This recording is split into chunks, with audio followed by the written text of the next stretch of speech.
suddenly, and now my sister and her kids have to sell their home. That's why I told my husband we could not put off getting life insurance any longer. An agent offered us a 10-year, $500,000 policy for nearly $50 a month. SelectQuote found us identical coverage for only $19 a month. SelectQuote could save you more than 50% on term life insurance. For your free quote, go to SelectQuote.com. That's SelectQuote.com. Full details on example policies at SelectQuote.com/commercials. Relief Factor, pain relief that's natural, pain relief that works, and pain relief that attacks the source of the pain. That's the experience of tens of thousands of Americans who are taking Relief Factor right now. See their incredible video endorsements at ReliefFactor.com and then order your 3-week quick starter pack for just $19.95. That's less than $1 a day. Find out if it can work for you like it works for me by ordering your 3-week quick starter pack today. ReliefFactor.com, ReliefFactor.com. Be the next success story. Vietnam's president has quit shortly after the departure of 2 deputy prime ministers, all of them losing their jobs amid an anti-corruption campaign. Reading Vietnamese politics is always difficult. The Communist Party makes its decisions behind closed doors. But the resignation of President Nguyen Xuan Phuc, right after 2 deputy prime ministers had done the same, is a clear indication of a shifting balance of power among the country's leaders.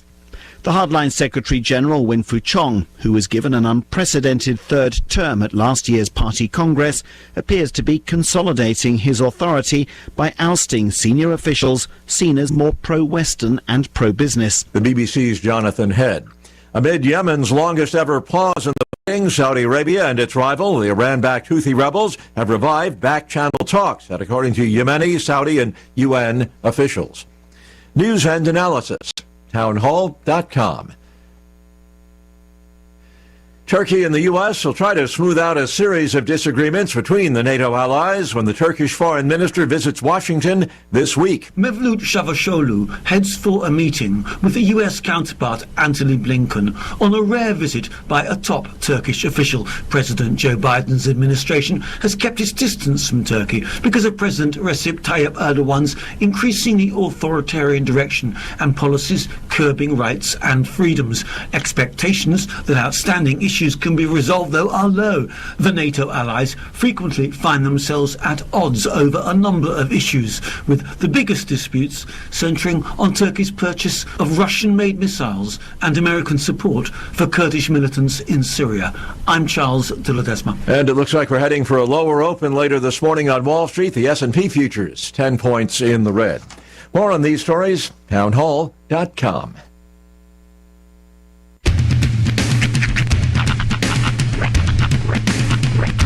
What in the wide, wide world of sports is going on here?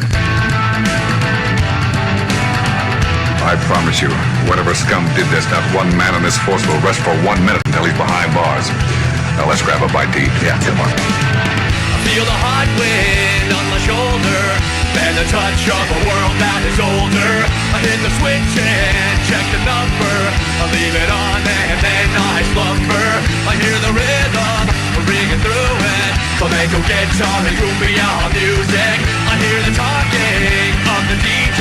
The travel listen, what does he say? I'm on a Mexican radio. I'm on a Mexican radio. Broadcasting live from high atop the J.P. White Building in downtown Roswell, New Mexico. It's Mornings with Mike Winters on 106.5 Roswell's Talk FM. Is that what I sound like when I talk? Now, here's your host, Mike Winters. And good morning, one and all. Welcome to Mornings with Mike Winters. I am he. That would be me, Mike Winters. Happy Tuesday, everybody. Thank you, Sean, for holding down the fort yesterday while my snow match did not. No worries. It didn't hold down anything. Yeah, I was gonna start off the day by going, that right? Where'd you guys go? I mean, I know Kim had the day off. Where'd you guys go? Toilet for The me. toilet. It was the toilet. Toilet for Turns me. out it was the toilet. Yeah, I had a meeting with a man about a boat all day yesterday. You know, okay, so I gotta share. I had the kids yesterday, but the reason I had the kids, she probably would appreciate if I shared this 100%. Was she out fishing too on a big boat like me? My kid's mom got sick from salad. Oh. Yeah. See, that's not my problem. I'm sure, but no salad ever. She had a salad, a bagged salad from a store, and got an E. coli from it. Oh. Yeah. Ooh. So yesterday was rough. Yeah. Mine wasn't that. I don't know if it was a stomach bug but about 2 a.m. I started downstairs. Mm-hmm. And then about 5 And you're only one story, so that's really saying something. 5 a.m. it was upstairs, and then downstairs, and then upstairs, and then downstairs. That's almost the Konami code. Yeah. You're just like a B and A and a start away from 40 extra lives, dude. You should have stuck it out. Yeah, I'm not gonna lie. There's still some stuff downstairs. Did you ever see that clip from South Park where I can't remember what happened, but it was like one of the dads was just horribly sick. Yeah. And he just was doing that and also this and then like that and I've then had those more of that days. and this and it was. Fortunately, the timing was allowing me to do one or the other yesterday, but it wasn't. But I've had days where this is why, and we I'm were pretty upstairs sure and downstairs at the same time. I'm pretty sure this is why they always put sinks next to bathtubs or toilets next to bathtubs, because chances are pretty good you're gonna need to access both at some point in your life. Somebody outports, right? But I'm better than yesterday. I'm not ready to enter any eating contests, and I'm certainly staying within an earshot of a toilet. But we're all good. But we're good. I would like to start the morning by congratulating fans of the Dallas Cowboys. I cannot believe they got the win, man. He better retire. Oh, Tom Brady better retire. It's time. It's time, Tom. It's time. Look, I'm going to spike the camera. It's time, Tom. It's time. I'm wondering.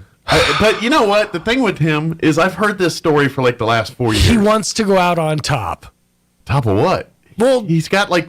Yeah, he's got two fistful of rings, I'm sure. But what's he not on top of now? Because he didn't go out on a Super Bowl. See, the mistake he made was not retiring last year. Yeah, when he won it. Was it 2 years ago? When it was? Two seasons ago, yeah. Yeah. That's when you retire. Well, old man. He thought he still had... And to be honest... I don't know if the Bucs losing was necessarily his problem. Put it this way. There was many other things that caused them to lose, and I don't know if Tom Brady was the reason. Tom Brady is a Patriot. As far as I'm concerned, Tom Brady is a Patriot. Because does anybody remember... fans would probably agree with that. Sure. Does anybody remember Brett Favre's last season for the Vikings? No. Nobody ever talks about that. He did have a run there with the Anybody Vikings. ever talk about Jordan's last season, for the Wizards? No, nobody ever talks about that. Actually. Actually? Funny that you said that. There's actually a documentary coming out about Jordan. Okay, fine. Thing on the Wizards. Fine, so they're finally talking about Jordan's season with Somebody's the Wizards. talking about it. Fine. Not a lot of people, but some people. But the point is, you don't talk about that follow-up season. I mean, he's a Patriot. That's where he made his money. That's where he got his rings. Sure. He did win a Super Bowl with the Bucs, he did. though. Yeah, he did. I mean, it's kind of... But... Now... Well, he goes see, because I'm hearing like the Raiders want to make a huge push for Brady to come there next season. If they throw enough dollars at him, that's true. He's a free man. He literally, in contract and also marital status, he can go and be single in Vegas. Although I saw a funny meme last night. Said after the game last night, Tom Brady went over to Giselle's house, and it was just a meme from Say Anything with the big boom box. That was kind of funny. Hey, Giselle. Hey, I got a song here. Congratulations. Yep. Now, here's the part that makes me laugh. It has been so long since the Cowboys have won a playoff game. Mm-hmm. There are Cowboys fans on this earth that have never experienced what it's like to wake up the next day with a Cowboys playoff victory. I lived... How old are you? Year before I was born. There you go. Really? Roy's one of these people. I lived through the Boys, the Bills, the Bowl. I remember that. Yeah. Like the back-to-back season. When were you born? 93. 93.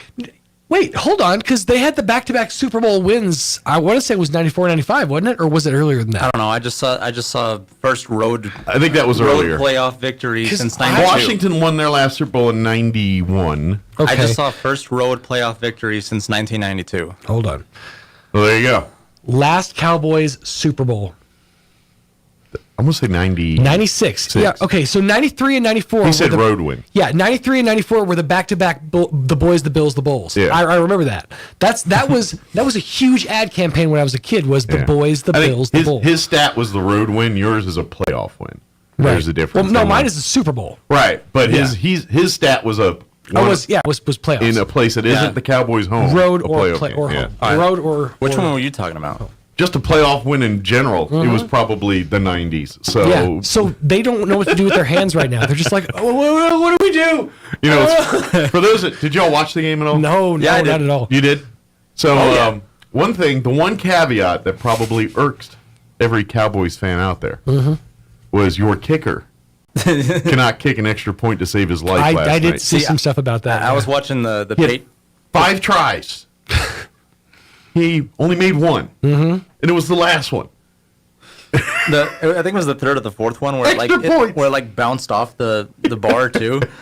I was like, what? Did he go off some bender before he came in? Or is he like, hey, dude, just hit the goalpost in the middle? I mean, what was going on there? He's like, I see 3 goalposts. Hit the one in the middle. Yep. He had a bit of a lazy eye situation going on. I was watching the Peyton and Eli their little... and Peyton was getting really mad at the kicker for missing. I was almost like... Funny. I think he has a history of hating kickers. Nobody ever thinks about the kicker until they don't do their job right. Well, that's just it. That's the thing. Nobody ever talks about the kicker until they do their job wrong.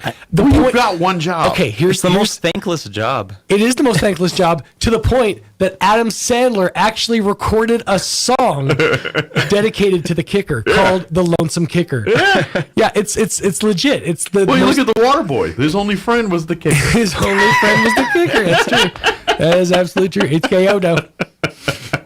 But I mean, that's what makes you so mad. Literally, this guy's getting paid way more than any of us ever will. And he has one job, to kick a stupid football between the uprights. And the extra point is the most basic part of his job. It's like, look, of all your shots that are going to be the easiest, this extra point one, we made it a little harder a couple of years ago, but all you do for a living, we're paying you, some cases, millions of dollars to kick a football through a pair of sticks. You are the most special of teams, to the point where 40-something-year-olds can play that position. You've got all day to practice. You've got nothing left to do except practice kicking that thing through that thing. The most tenured players in the NFL, the ones with the most years, are kickers. Yeah. Because it's the job that has the least wear and tear. I'm just saying, every kicker in the NFL should be Pele. Because all they've got to do is practice kicking all day long. Cristiano Ronaldo, every single one of them. Yeah. They should be able to hit a peg in the middle of them posts. I'm just saying. Here's $1 million. They should bend that like Beckham. I mean, come on. Exactly. Here's $1 million. Your job is to make sure you put that football through those sticks over there. That's all. Oh, and occasionally we're going to make you kick it through the other side of the end zone. But that doesn't have to be perfect. As long as you kick it through the sticks, we're going to be happy with you. All right. That's all he had to do. Good job. By the way, Jerry Jones had a great quote after the game. Yeah. About the kicker for the Cowboys. He said, a reporter said, hey, will you be looking for some kickers this week?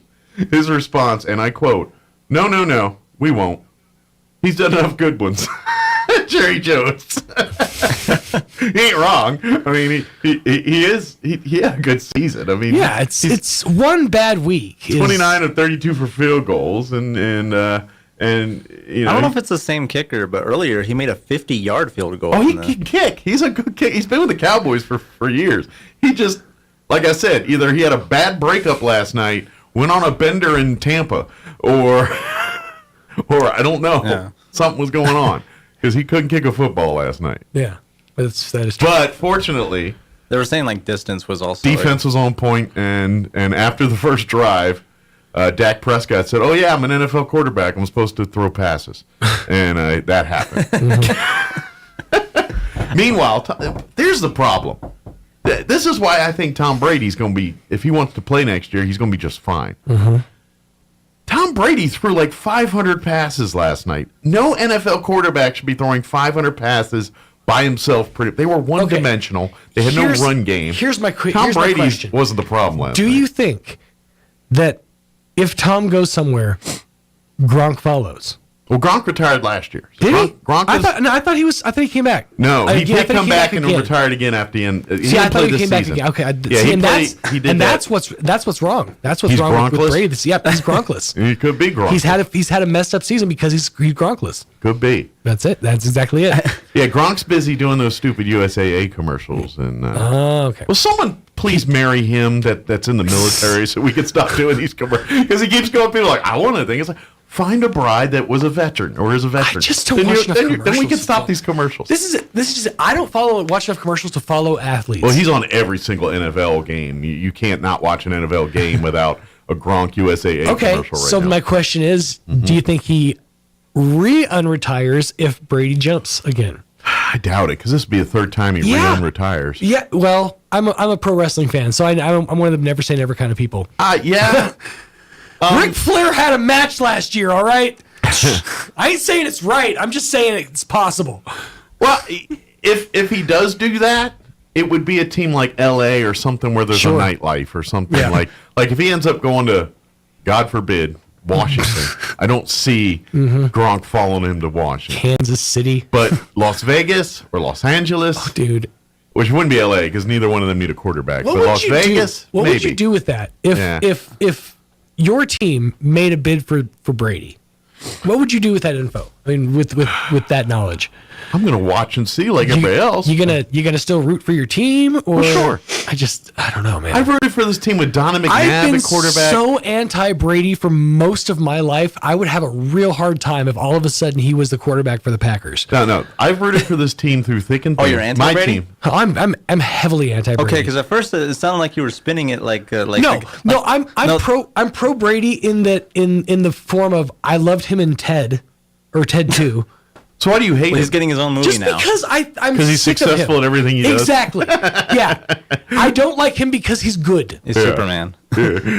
How dare you be good at the thing you're good at? He's jelly. What? That's what it is. That's pretty much it. I thought you were spinning it to where the Cowboys get no credit. Where it's like, no, they didn't beat Tom Brady. Tom Brady just couldn't pull it. I'm not spinning Cowboys it just anyway. getting old. Cowboys played a good playoff game. I'm not spinning it anyway. They As were good. anti-Brady as I am, I'm way more anti-Cowboy. Way more. Well, yeah. Because, and I'll tell you why. I was born to hate them. It's literally the like the origin story from The Incredibles. I was born into Cowboys fandom. I was a massive Cowboys stan when I was a kid, to the point where I had the starter jacket. Check you out. I was a huge Cowboys fan. That's why I know about the boys that kills the bull. I lived through it. But I moved away from Oklahoma, and ever since then, I have developed a staunch hatred for all things Cowboys. You can never trust your heroes. Yeah, exactly. I'm what was his name? Syndrome? Syndrome. Yeah, I'm Syndrome. Well, see, I'm the opposite there because I was born in Maryland, D.C. area, born and raised Washington Redskins fan. That's in my DNA, in my blood. I mean, we've had the stories of my uncle, of the whole spiel. So it was handed down to you. It was almost like legacy style. But I haven't lived in the D.C. area. I've almost spent more. I think if I do the math here, I've lived more of my life outside of the D.C. area than in the D.C. area at this point. You know. See, I've always said that I'm from Oklahoma and I'm Oklahoman and all that, but I've lived more of my life in New Mexico than anywhere else. Yeah, I'm at that point where I think, it's I'm a New Mexican. It's right there at the middle because I joined the military at 23, so I was a little late, and I'll be 50 in April. So it's spoiler alert. It's just a hair over half. I've been in New Mexico. Dang. So yeah, you're a New Mexican. I am. Yep. But that being said, I should That team has done so much since I've been not there to hate them. But here I sit, and I will bleed that team, even whatever you call them. As long as they're sitting in D.C., that's going to be my team. And yes, if Tom Brady shows up, I'm going to root for them to win the Super Bowl. Is he? No, not if he's smart. But it would be rather interesting. All of a sudden, I smelled popcorn. Anybody else getting that? Maybe something blew in from the window. Yeah, that's probably from Martine's. But anyways, because they're known for their popcorn. They're known for their popcorn. No, I think it's probably tortillas. They're probably frying up chips. Yeah, is my guess. That would be more logical. Yeah. It just wafted over my way. It stole my thoughts. I'm like, we were talking about Tom Brady. Ooh, that smells delicious. Yeah. By the way, we get to chit chat this hour, hence the reason we're still talking about that. I assumed. I saw a movie over the weekend at the movies. Ooh. So that's what the popcorn reminded me of it. So I'll talk about that experience this hour. Supposedly, I'm going to see a movie Friday. I think I was invited to see A Man Named Otto in the theaters. Is it? Is that what you saw? Oh man! Okay. I'll give you a report without spoiling it. I want it to be without spoilers because, what is there to spoil? It just looks like a heartwarming romp. That's all it is. It's just Tom Hanks in a heartwarming romp. I want to see it so bad, just based on the trailer that I saw. And here's what made me want to see it. Okay. One thing they do on Facebook is those little 3 or 5 second teaser trailers, or like 10 second. I got one of those, and it was just him interacting with a cat. And that interaction with a cat made me go watch the full trailer. And ever since then, I've got nonstop targeted advertising on my phone. You're a cat lady. Nonstop. I'm fully a cat lady. It's the term is cat daddy. Yeah. Well, look at me. Right. I'm a pot meat kettle. Anna and I watched Avatar 2. Electric Boogaloo, was any good? Now, how did you see it? In theaters. With my eyes. Well, yeah, but I mean, 4K, like ultra high def. Did you go to 3D? How did you see it? We watched the first one in 3D because they had a re-release of it. See, I want to see, if I'm going to see an Avatar, I want to see it in IMAX. Okay. There's only one. I saw the first Avatar in 3D. To my knowledge, there's only one IMAX theater in the state, and that's in Las Cruces. Oh, no, Alamogordo. Or Alamogordo, yeah. Matter of fact, Alamogordo's IMAX is the smallest in the country. Is it really? There's a factoid for you. Wow. The one in Alamogordo is, in fact, the smallest IMAX theater in the entire country. Well, damn. We went to go see the second Godzilla movie in IMAX in Lubbock. You pay people money for You're saying that wrong. Gojira. Oh, Gojira. Yeah, sorry. I'm not a Godzilla fan. I love them. Those Godzilla. I'm sorry, Matthew Broderick ruined Godzilla for me. Since Matthew Broderick got involved with Godzilla. Okay, fine. Big IMAX screen. Oh, yeah, I get you. So your problem with Godzilla is the same problem I have with Star Wars. Is you saw the wrong one first. I did. Because I saw Godzilla that Godzilla not first, but among the first I've seen, and that was terrible. That whole scene in the stadium where they're going up the elevator and the little mini Godzillas. That was sorry, spoiler alert. There's mini Godzillas. I hate that movie so much that Taco Bell was a major sponsor. Yeah. I was rooting for the dog to kick the thing's butt. I hated that thing so much. It was back when Yo Quiero Taco Bell. We're going to need a bigger box. Yeah, it was all during all that time period. But fun fact: the Taco Bell dog, was voiced by Carlos Alazraqui. Who's that? He's more well known as what was? I thought you were going to say Carlos Garcia in Reno 911. Garcia, thank you, Garcia in Reno 911. He's also the voice. Oh, okay. He's also the voice of Rocco in Rocco's Modern Life. Oh, okay. And Spyro. Spyro the Dragon. You had me at Reno 911. I know. Most do. He was the racist Mexican in Reno 911. Had me at Reno 911. Yes. That narrows I was like, down. which one was that? I couldn't remember if he was Junior or Garcia, but yeah, he was Garcia. Junior was Robert Ben Garant. But we saw Avatar 1 in 3D. Okay. Going back to that. And they had a sneak peek for Avatar 2 in that because it was a re-release. Did they really? Yeah. Because it was a re-release this year. Okay. You saw it recently. Yeah. Okay. I didn't. So I thought it was like how at the end of History of the World Part 1, they had a preview for History of the World Part 2. It never actually happened. I'm still waiting for that to come out. By the way. No. So instead of 10 years, everyone else had to wait 10 years for the sequel. I only had to wait like 2 months. That's right. you did the Breaking Bad speed run. You're like, I'm just going to wait till they all come out, and I'm just going to watch it. That's what I did. I didn't start Breaking Bad till the final season. Same. And the second one I saw in 2D, and it was long. Yeah. And it was good. That's the best thing is, I went to a movie. It was long. It's not good when the first adjective used to describe movies is long. It was good, just padded a lot. James Cameron said, it's okay to take a bathroom break. You can just catch everything that you missed in your second watch. Yeah, that was like an actual quote. He's like, no, it's fine. You'll just catch up all the stuff you missed in your second watch. So convinced that you're going to watch this twice. So do we have a Robo Stephen Lang in Avatar 2, Electric Boogaloo? I'm not going to spoil it. But that tells me that. Well, I know he's in the movie because I saw him interviewed about the movie, and he died in the first movie. So okay. So I know he's in it. Okay. It's just a question of. Yeah, but when you die in Pandora, do you actually die, or does your spirit live on? Well, maybe he grew a tail. I don't know. I don't know what to say. I don't know what to say. I don't know what to do with my hands. Are you gonna watch it? Eventually, it's gonna show up, but it'll be on TV. I have no desire to see anything related to Avatar. However, our listeners might. So they are good movies. I get that, but if you like the first one, then you like the second one. So I'm not. So if you don't like the first one, you probably won't like the second one. Can I be honest? I have never seen Avatar. I've never seen a second I've seen it. of Avatar. Besides what I've seen in the commercials, I've never seen Avatar. It's very average to me. But then I watched it, and it was actually pretty good. Yeah, it's very average to me.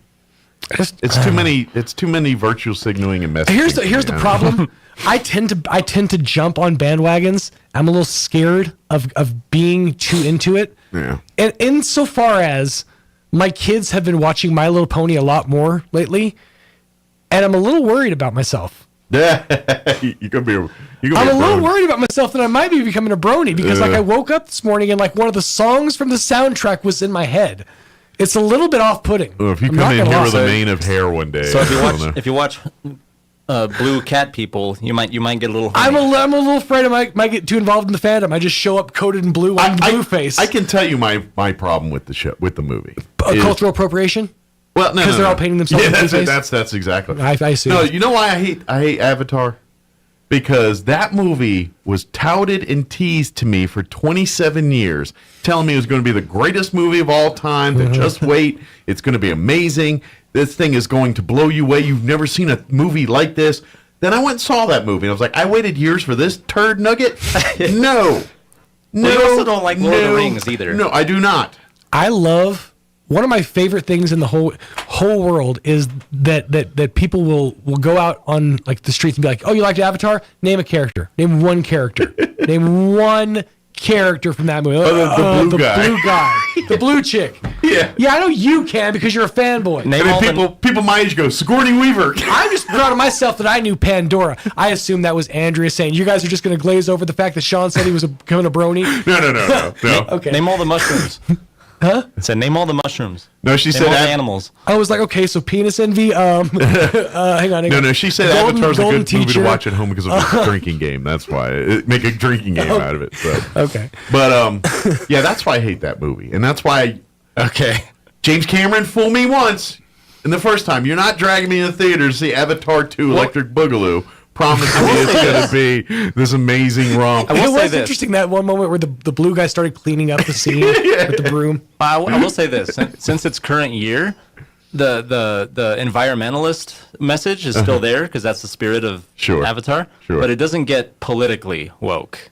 Oh, that's great. So that at least it has that. That's what I put in the catch line. Avatar 2, not politically woke as you might expect. For a Hollywood movie? Okay. I know what you're saying. I'm just joking. It reminds me of a time when, Jurassic Park... That's actually the tagline. Not pushing some agenda. No. Unless you're looking for one. It also reminds me of a time, from Jurassic Park, where, movies impressed you with their CG. Can't we just eat a guy on the toilet the way the good Lord That was all done in practical. The big robot actually came down and ate Wayne Knight. Fun fact. At first I was confused. It was like what? Jurassic Park. The scene with the lawyer sitting on the toilet and the T-Rex eats. Yeah. That's a good old days. right, it's 7:30. I haven't played a break or done anything. I should probably do. Let me give you the rundown. We're going to chit-chat this hour. Hopefully no guests this hour. Yeah. Next hour, we're going to Donna Racion from Eastern New Mexico University, Roswell, join us in the top half. Mm-hmm. Of course, we'll talk a little bit about their MLK celebration yesterday. Of course, they're gearing up for the spring semester here. And kids, I think they're all going back. Is it this week or next week? I believe it's this week. This week? I think you're right, too. We'll confirm that with her. I think it's this week. And then in the bottom half of the 8 o'clock hour, we'll have the folks from the Chaves County Extension Office join us, give us an update there. And then in the 9 o'clock hour, we're going to replay our interview. We had interview with Mike Harrington, Sheriff Mike Harrington, and Charles Eastlis Friday. The most important thing that came out of that discussion, the sheriff ate hot food. And I'm not sure if we talk about the very end or something next. That was the top of the next hour. We're going to get him back in. Absolutely insane. We're going to get him back in and challenge him. He sat in this chair and unfazed ate 4 squares of that Hellfire chocolate, whereas I ate 1 square and literally went into the other room and almost had a seizure. And he walked out of here like, all right, let's go get lunch. Yeah, he was fine. I had a sausage biscuit that day and had heartburn. Like had literal acid reflux. That's insane. Hey, maybe that's if my that's problem. what the man's insides are made of, God only knows what his outsides can do. Maybe I watched him eat it Friday and it was so rough it tore my stomach up 2 days later. There it is. There it is. That's Chuck Norris level. Yeah. You had rectal discomfort by proxy, my friend. What do they call that? Chuck Norris low once pains or whatever they call it. Sympathy pains. Chuck Norris once ate a pepper so spicy that my butthole has stopped feeling it. I'm just going to go to the other room, all right? That's exactly that. But anyway, so we're going to replay the interview there. I think most of that was at the other hour. But anyway, we're going to get him back, and we're going to have him eat stuff. We're going to figure that one out. All right, it is 7:30. Let's get you up to date with the weather and quick commercial break. We'll be back. Don't go away. I'm meteorologist Steve Hamilton with your Pecos Valley weather. Low pressure moving across northern New Mexico today, and that may bring us a shower or two. Our afternoon high about 60, and skies will be cloudy, and that wind kicking up to about 30 miles an hour. Overnight, we'll be clearing up and getting cold, 30 to 35 on our low, and then we get a gusty, cool, and sunny Wednesday. Our afternoon high in the mid-50s, wind gusting to 40. That's your latest forecast. I'm meteorologist Steve Hamilton. Good morning, this is Smiley Wooten at the Roswell Livestock Auction. 2,315 head of cattle sold on Monday on an uneven market with excellent buyer attendance. Compared to last week, stocker calves sold 2 to 4 higher, feeder cattle steady to 2 lower, packer cows 5 to 10 lower, packer bulls sold steady, 3 to 400 pound steers 243, 252, 3 to 400 pound heifers 201, 214, 4 to 500 pound steers 218, 243, 4 to 500 pound heifers 189, 201, 5 to 600 pound steers 188, 218, 5 to 600 pound heifers 169, 189, 6 to 700 pound steers 179, 188, 6 700 pound heifers 153, 169, 7 800 pound steers 161, 179, 7 800 pound heifers 150, 153, packer cows 72 to 77, canner and cutter cows 61 to 70, packer bulls 95 to 103, feeder bulls 78 to 85. Cow-calf pairs not well tested this week. Top half the bred cows $1,100 to $1,500 per head. Now remember, this is the top of the market, and prices ranges down from this according to quality, quantity, condition, and feel. We do appreciate the business. This is Smiley Wooten, Roswell Livestock Auction. When Rhonda was experiencing severe abdominal pain, she knew she could count on Artesia General Hospital's emergency department to provide critical care any time of day or night.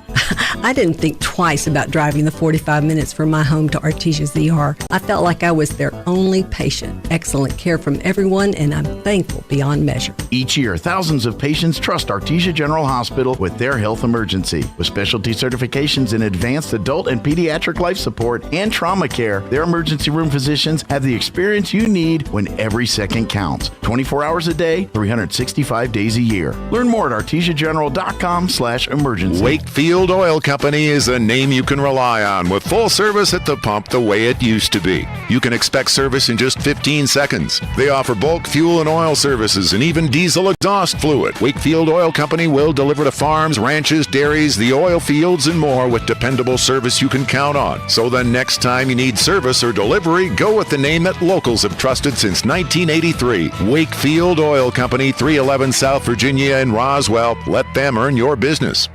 If you're missing a tooth or several teeth, a dental implant may be the ultimate solution. Implants look and feel so much like real teeth that you probably forget you have an implant. Maupin & Brown Dentistry is one of New Mexico's most experienced implant providers, with literally thousands of implant patients who are absolutely delighted with the results. Call Maupin & Brown today for an evaluation. You'll be surprised how affordable implants can be. Maupin & Brown, your choice for experienced, state-of-the-art dentistry.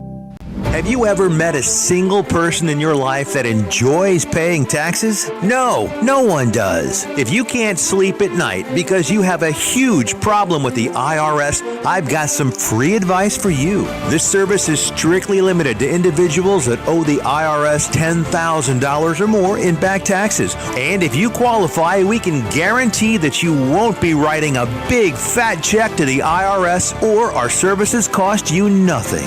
The first 100 people that call today will get a free tax consultation worth $500. Stop worrying about your IRS problem. We can help you, we promise. Call the tax doctor right now. I mean right now to learn more. 800-817-2871. 800-817-2871. 800-817-2871. That's 800-817-2871.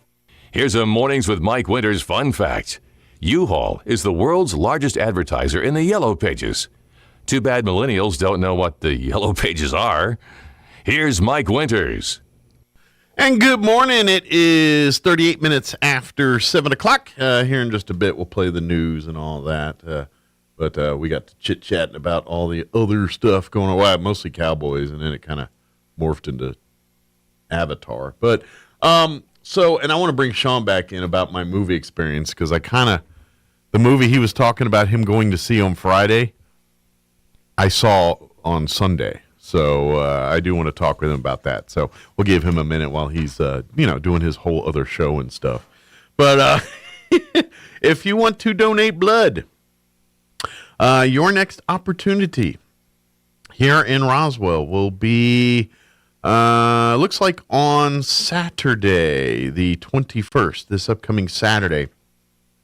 They're going to have a blood drive at the Vitalant office here in Roswell, which is located number 3 Grand Avenue Plaza, from 11 until 2:30. Everyone that donates during that event will get a $10 Amazon gift card to use as you wish.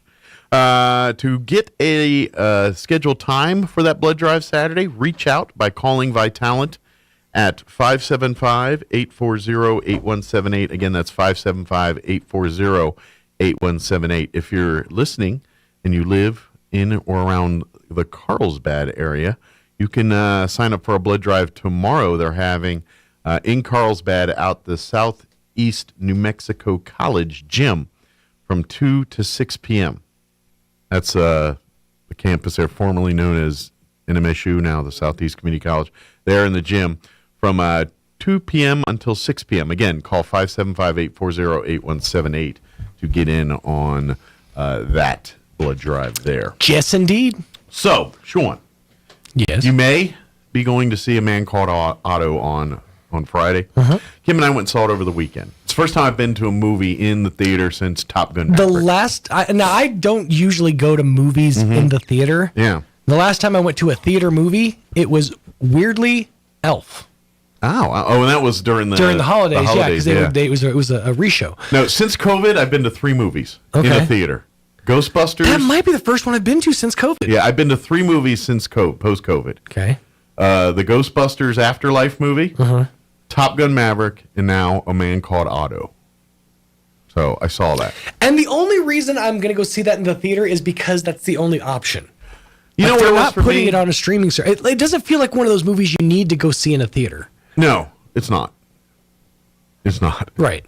I want to save. You know what it was for me? I'm married. Yeah, I want to. I'll tell you about the movie here without spoiling the movie for you. I get the vibe from the trailer that he's a widow. And that's here. So, okay. So, first off, before I get into the movie, it was neat. I haven't been in a while, and so I ate an entire, almost exclusively I think my wife reached in 3 times. Mm-hmm. I ate the entire large tub, which might have been Sick Monday. But anyway, now I'm doing some backwards math. You go to a movie with a teacher, you're going to get sick. But I literally ate an entire giant bag of popcorn by myself watching that movie. Nice. Well played.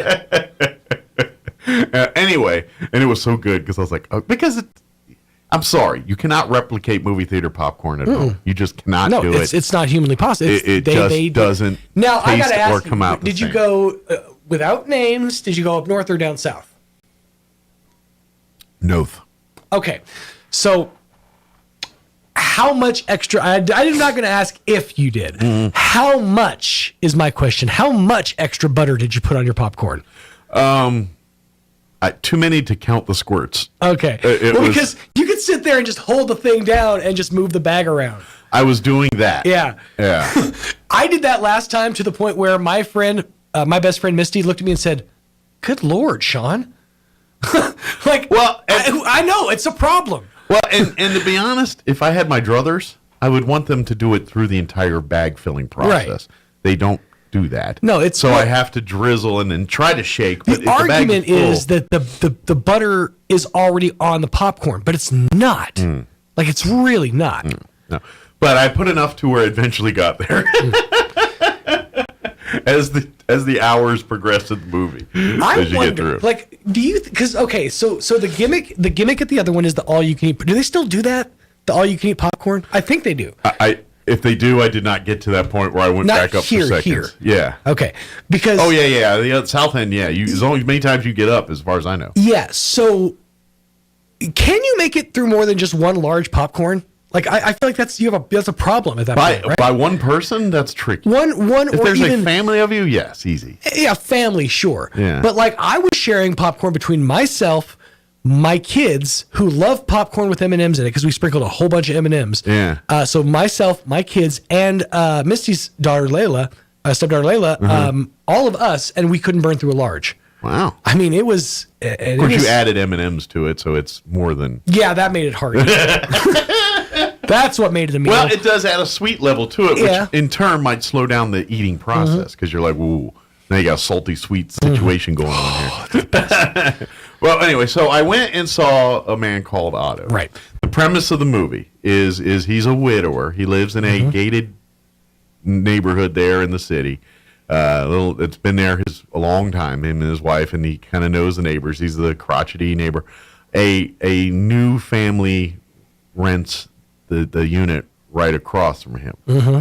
And then a relationship ensues. Yes, the movie, the trailers, everything you watch, it seems like a heartfelt, warm Tom Hanks. You're going to tell me it's like a horror movie, isn't it? No, it's not a horror movie. It's a good movie. Okay. It's a tearjerker. You get all emotional. Okay. But it's not the happy love fest you think it is. It's a movie that's dealing with age and mental health at the end of a man at the end. Gotcha. Okay. That's really what it's about. Okay. And it's him changing but really he's a man dealing with the loss of his wife, dealing with end of life situations, and to be honest, I would not take kids to this movie. It's dealing with adult scenarios. It's dealing with a lot of. It's not one of those cutesy. There's a lot of suicide in this movie. Okay, the trailers that I've seen make it out to look like it's very warm and heartfelt. But that's the thing is Tom Hanks is I would say at his absolute cinematic best when he's doing these characters that are just kind of unique, like not like that aren't IP worthy, you know, like your Forrest Gumps, like your I can't remember the character he played in The Aviator, or not The Aviator, Catch Me If You Can, The Airport. That's the Terminal. Yeah, the Terminal. Yeah. That character. That's sort of just like man in the middle of life, basically. Yeah. He plays that character to such a perfect degree. That's what makes me want to go see this movie. Well, and to be honest, it's that. Right. It's him doing it, but this is not the warm and fuzzy. Yes, there's some parts where you giggle and laugh, and it's like the cat stuff and all that, but there's a lot of dark in between some of those, and to the point where the dark gets spoofed. Not spoofed, that's not the right word, where is part of the story makes light almost of something that's not light. Okay. And that's where I had a bit of an issue with the movie. Just a bit. And I like the movie. It's a good movie. Highly recommend it. Would not show it to young kids. Would not show it to people that are dealing with a lot in life right now. Because I don't think that movie's going to make you feel better. It just it's not that type of movie. Right. It's depressing. But it is funny, and it's heartfelt, and it's all of the good emotions you're talking about, but there is a huge dark side to this movie that's not typical in a Tom Hanks movie. I almost feel like I need that right now. Like, I feel like I need a good slap to the slap to the arm. Yeah. You know, just a shot to the veins or whatever. Yeah. I need to know that I can feel, dang it. Right. But it's a good movie, and it does definitely have a redemption feel, or a you can kind of, no matter how bad you feel, you know, there's things in life that make you, I mean, there's that message is in there, but at the same, it's a struggle to get through some of it, and there were parts in this movie, and I'm sitting here and I'm like, this thing's a buzzkill, man. I want to be happy, you know, and that's kind of, it's a great movie, but if you're looking for a fun little warm, heartfelt romp for 2 hours, you're going to be sadly disappointed. Okay. That's all I'm saying. Okay. It's a good movie, but it's going to run the gamut of emotion. That's kind of what I'm not looking for. I'm not looking for anything feel good. Honestly, it's not feel good. That kind of sounds what I did not feel good when I left that movie. It was a good movie, and I was thinking it was a good movie, but I didn't feel like, feel like happy, bouncy, like, ooh, let's go, all right. Yeah, I felt a little like, that was kind of a bummer. You know what? I will say this, love him or hate him, that man has made me feel some emotions, dude.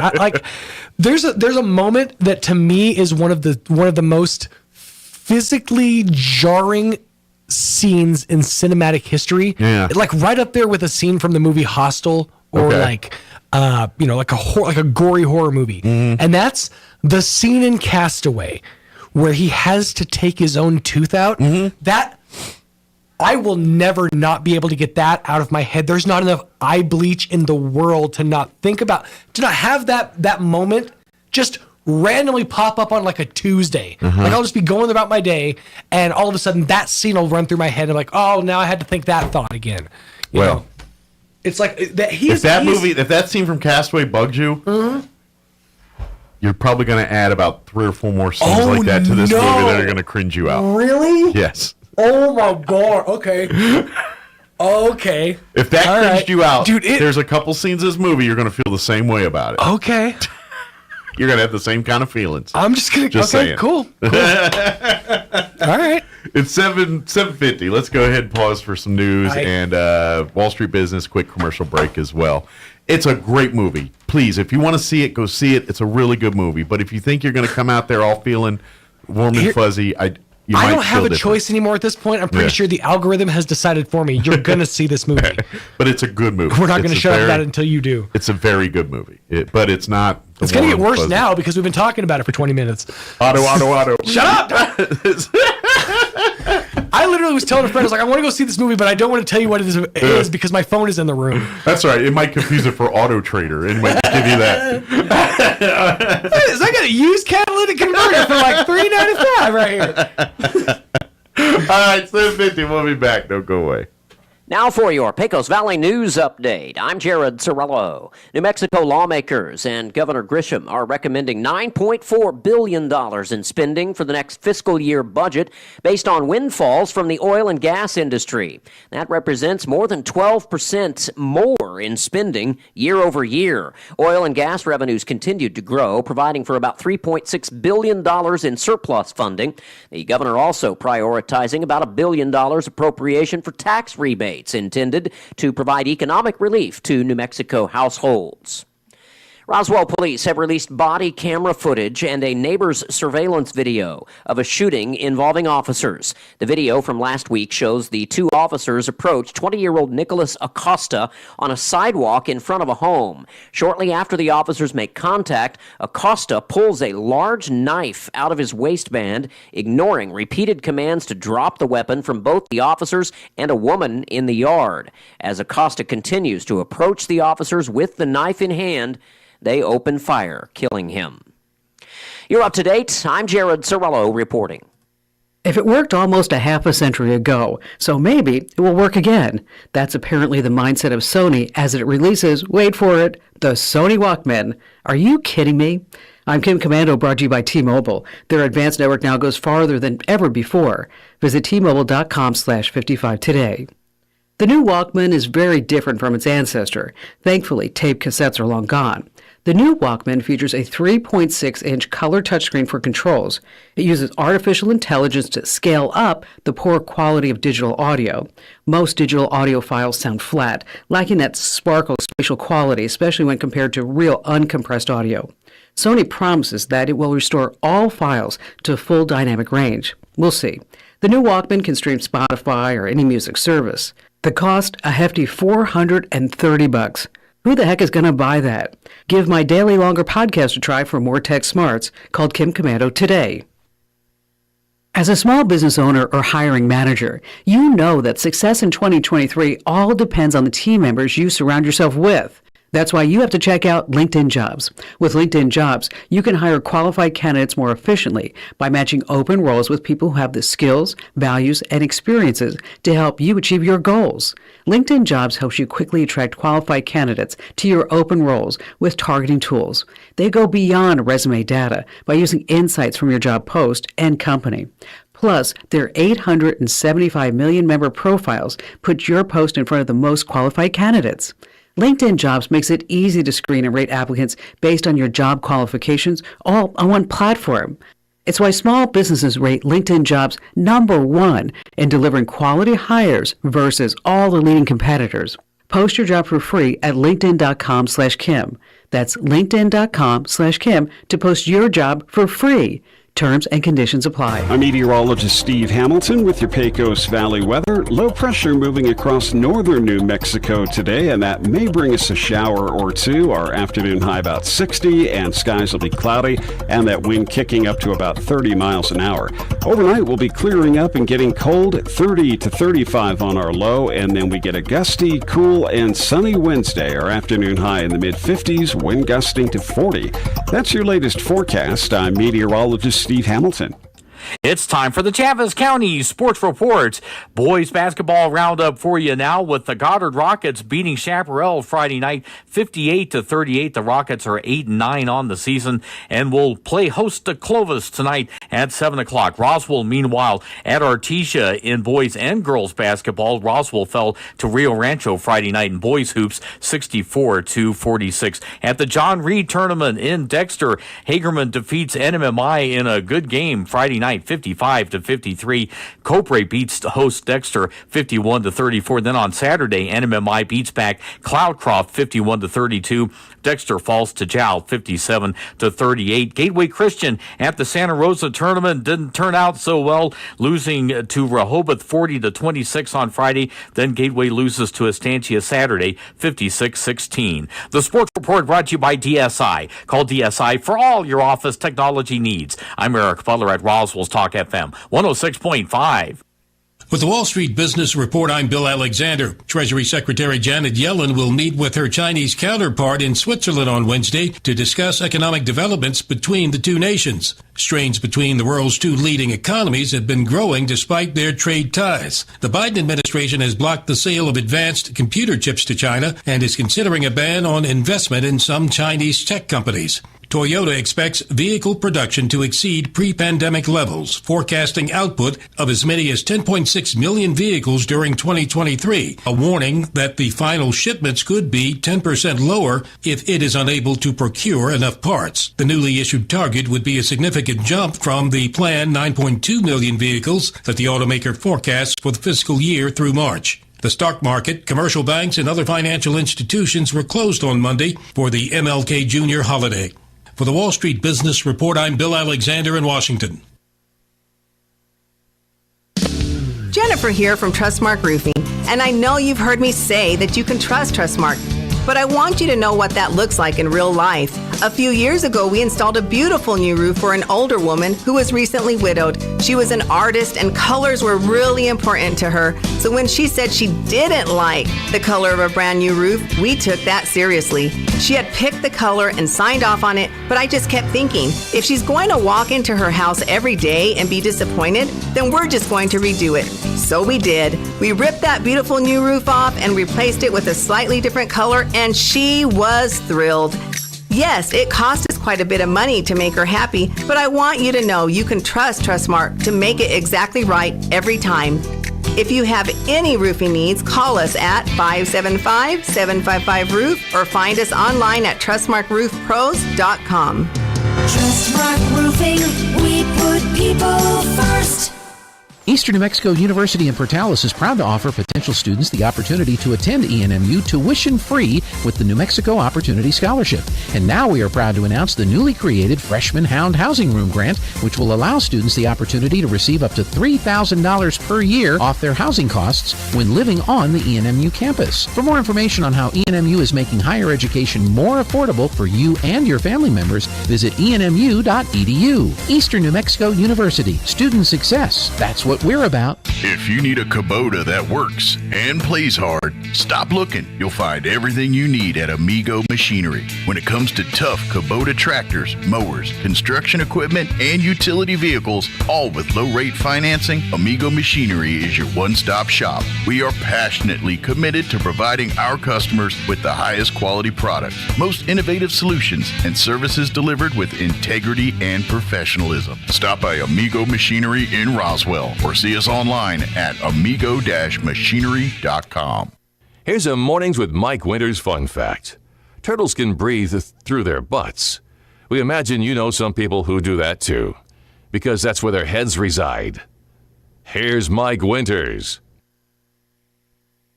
And good morning. It is 7:58. Stay tuned next hour, about 8:15 or so. We're going to have Donna Oracion with the ENMUR join us, give us an update here. And then around 8:45, folks from the Chaves County Extension Office will join us, probably Drew and Tamara, and give us updates on what's going on there. Congratulations to Andrea.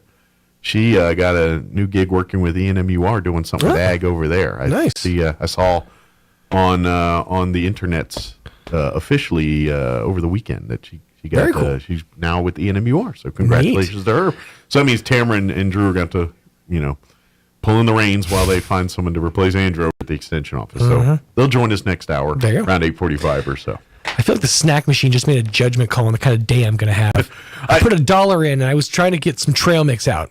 Trail mix. Yeah, the just nut and raisin mix. Did it say that's too healthy? You should go towards. And like the back flap of the packaging got stuck on the thing, so I'm like, I don't want to leave.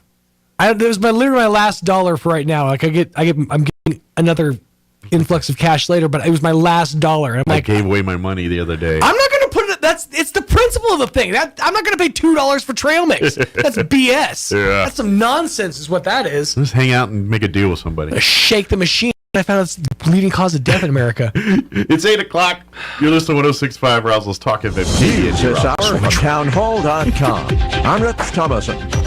President Biden heads west this week. He'll be visiting California's Central Coast, getting an up-close and personal look at all of the damage done by several weeks of powerful storms that have raked the state from north to south. In San Diego, Mission Valley resident Estes Rodriguez tells KGTV that flooding is still making it dangerous to venture out. I don't feel like it's super safe to drive out just because there's a lot of potholes. There's a lot of areas with, water, deep holes and sinkholes that you don't really see. The sun came out Monday in San Francisco, but across the bay in Berkeley, 10 homes were evacuated when a hillside collapsed. And in Monterey County, a swollen river that swamped farmland over the weekend is still rising. I'm Donna Warder. House Republicans denouncing a double standard in the handling of the Biden classified documents case. House Majority Leader Steve Scalise tweeted at the FBI, "Where's the raid of Biden's garage?" referring to the August raid on Mr. Trump's Mar-a-Lago residence in Palm Beach, Florida.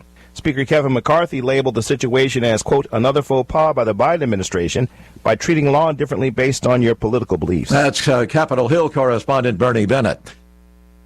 There's a manhunt going on in Central California after 6 people, including a 17-year-old mother and her 6-month-old baby, were shot to death in a home in Goshen, about 35 miles south of Fresno. Police say they're searching for at least 2 suspects. In what amounts to fallout from the now abandoned one-child policy, Communist China has, for the first time in 6 decades, seen its population decline. 850,000 fewer people at the end of last year compared with 12 months earlier. China's population, though, still stands at 1.4 billion. On Wall Street, stocks are mixed. The Dow down 158 points, while the Nasdaq is trading 24 points higher. More on these stories at townhall.com.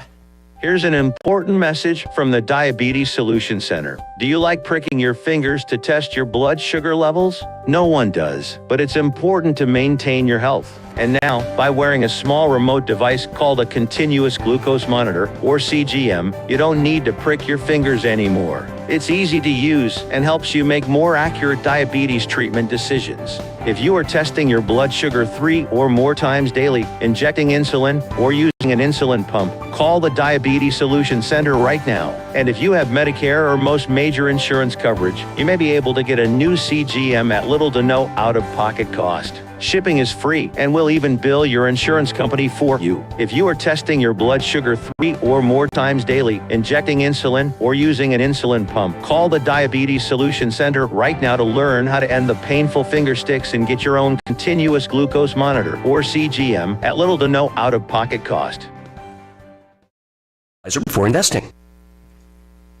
Mexico now has one of the world's most stringent anti-tobacco laws. Mexico is joining ranks with Greece, Ireland, and Hungary with some of the toughest anti-tobacco legislation in the world. The new law bans smoking in public places, including hotels, beaches, and parks, as well as the promotion, advertising, and sponsorship of tobacco products. E-cigarettes and vapes are also looking at new restrictions. Tasha Stevens reporting. Authorities in Nepal have started returning to families the bodies of plane crash victims, and they're sending the aircraft's data recorder to France for analysis as they try to determine what caused the country's deadliest air accident in 30 years. The aircraft plunged into a gorge over the weekend while on approach to an airport in the foothills of the Himalayas, killing at least 70 of the 72 people aboard. Searchers found the cockpit voice recorder and the flight data recorder yesterday and continue combing through the debris. News and analysis at townhall.com. The first Republican to say he'll challenge incumbent Democrat Senator Sherrod Brown of Ohio, set to announce his candidacy soon. News that State Senator Matt Dolan will announce he's running next week was based on a leaked voicemail and reported first by NBC News. Dolan came up short in the primaries last year, losing to Republican J.D. Vance, who went on to win the Senate seat of the retiring Rob Portman. The Ohio seat is on the Republicans' radar for likely pickups in 2024, along with those in Michigan, Montana, Arizona, and West Virginia. Bob Agnew reporting. Field safety Damar Hamlin, recovering after suffering cardiac arrest on the field in Cincinnati a couple of weeks ago, was cheering via Twitter from home on Sunday during Buffalo's wild card playoff home game against the Miami Dolphins. Hamlin tweeted there is nothing he wants more than to be with his teammates, but he says he is supporting them from home as he focuses on his recovery. More on these stories, townhall.com.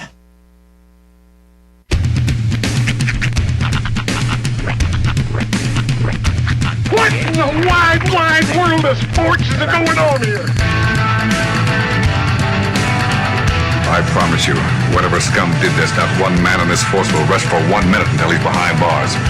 Now let's grab a bite to eat. Yeah, come on. I feel the hot wind on my shoulder and the touch of a world that is older. I hit the switch and check the number. I leave it on and then I slumber. I hear the rhythm ringing through it. Flamenco guitar and cumbia music. I hear the talking of the DJ. The devil listen, what does he say? I'm on a Mexican radio. I'm on a Mexican radio. Broadcasting live from high atop the J.P. White Building in downtown Roswell, New Mexico. It's Mornings with Mike Winters on 106.5 Roswell's Talk FM. Is that what I sound like when I talk?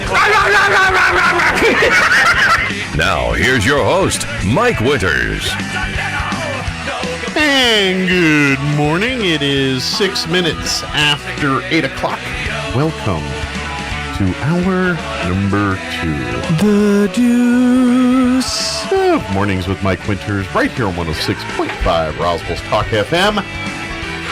Happy Tuesday. Mm-hmm. The truest of all the days. Yeah. Hope it's going well for you. Indeed. Might get some rain. I'm a little mad at myself. You know? Because I didn't make the funds available set aside to purchase my tickets to Dwarf Wrestling. Oh, you missed out. I really missed out. When is that? It's the 23rd, which is 2 days before we get paid. It's like I'm to the point where I might ask for an advance just so I can buy my Dwarf Wrestling tickets. Might be worth the... There you go. Really, really wanted to go watch them little Sons of Guns wrestle. See if you can turn on your charm and see if someone will take you. That's what's going to happen. Ladies. Well, while he's into Dwarf Wrestling, you know what my new in is? And it's been about a month or two since Thanksgiving. I've been kind of sampling and getting into this now. Okay. It's something I'm all in now. And I'm prepared to say that I'd rather do it this way than how I used to do it. Okay. Pizza. All right. I'm not talking about going out to get pizza. Uh-huh. You're talking Favorite about place, pizza. Dion's or Pizza or Domino's or Papa John's, whatever your thing is. I'm not talking about that. Okay. All good. I'm going to eat that till the cows come home. Sure. However, on the frozen pizza game, when you're at home and you pop in a frozen pizza, I, Michael P. Winters, Esquire, is all in on cauliflower pizzas. Yeah? Yes. Really? Yep. Now, okay. Hold on. Yeah. Are we talking about cauliflower or are we talking about a full-blown cauliflower crust pizza? Cauliflower crust pizza. When and where did you have it? I've had several. Okay. The frozen ones. The frozen ones. I've had the California Pizza Kitchen one. I've had Walmart one. A lot of those. I've had the ones that they have cauliflower in the crust. But if you're talking about according to the thing, it says they're cauliflower crust pizzas. Sure. That's what the labels will tell you. Yeah. But a lot of those are like, if you look at the labels, specifically a lot of them have modified wheat starch. A lot of them have a lot of they use that as like baseline flours. Yeah. But they also include cauliflower in the dough. It's just not the main component of the binding agent. I'll study because, to my knowledge, I'm getting cauliflower. Well, specifically, okay. So I'm only coming at this from the perspective of what I know from it, which is the keto realm. Yeah. When I was keto, there's a brand called Cauli Power. Yeah, it's not that one. Okay, that one specifically, and also the Oprah one, the whatever it's called. It's 50% cauliflower, but 50% modified wheat starch, which bumped the carb count up significantly. So it wasn't a true cauliflower crust pizza. Now I love a cauliflower crust pizza. It's just it's a process. Like if you actually make one, rice and cauliflower. Yeah, I've just bought frozen ones, but for me to buy a frozen pizza, because normally I just get you Red Baron or DiGiorno or whatever and throw it in and eat it. But I'm like, I'm a fan of thin crust pizza. I would argue that But when it comes to frozen or pizzas, I prefer that. When I go to a pizza place, I'd rather have their kind. But when it comes to frozen pizza, I kind of like the thin crust. Can I give you a solid hack/tip that might change your entire life when it comes to pizzas? All right. You can make a pizza crust out of chicken. I've seen like a company that makes this. I've not. I personally have tasted or made sampled. it is, as someone who prefers putting meat on their meat, like you do. This is right up your alley. I think I would definitely be in. I've made this is when I was keto again, but I made it's the canned chicken. You use the canned chicken, and there's some binding agents, some egg. I think it's almond flour. I believe a little bit of almond flour. Anyways, and they use that as a binding agent, and it makes, and you par bake it, and it makes this crust. And what I made on the top of that, a barbecue chicken pizza. So I've had like barbecue chicken with barbecue sauce, red onions, the whole thing, and then you bake that again, and it's so good. Okay. It's thin. I'm down. It's thin crust, which is what made me think of it, because it's that real cracker thin crust. Sure. But it's all meat. But and to be honest, my mother-in-law, when at Thanksgiving, it was one night we were, because it's cooking and everything else, we just heat up a couple frozen pizzas, and she's keto or because of she's actually celiac. Right. She's allergic to gluten. She can't. So she was eating cauliflower crust pizza, and I was like, well, I'll give it a try, and it was pretty tasty. So then I went and bought a couple different flavors and varieties, and I'm like, I like these. I like them as much as any other frozen pizza, and I'm like, even if it isn't like half and half or whatever it is, like you said, I'm like, I'm going to be eating frozen pizza anyway. Might as well eat something that's at least a little better, way better, healthier wise for me. So I'm kind of, and don't get me wrong, I'm one of those people, and the extension office will probably discredit everything I'm just about to say here later this hour, but I'm not one of the, like, no, I want to eat a hamburger, I'm going to eat a hamburger, you know what I mean? But I found this pizza, and I'm like, you know what? This to me is something I crave, something that's tasty, something, and it's a better, healthier alternative to what I would have eaten. Sure. I like, I'm one of those ones that I'll eat those little Totino square pizza. Love them. I like them. This is to me the same thing but healthier, and I'm like, I might as well eat this, right? And so that's the way I look at it. I'm like, and honestly, they've figured out a way to make it very, very close to the exact replica. I'm not doing it for a health kick. I'm just like, you know what? To me, the taste and enjoyment is equal, as it would be if I got a non-cauliflower pizza. Now, can I give you Therefore, a weird? I'm going to go ahead and get the cauliflower. I'm going to give you a weird. You like frozen pizzas?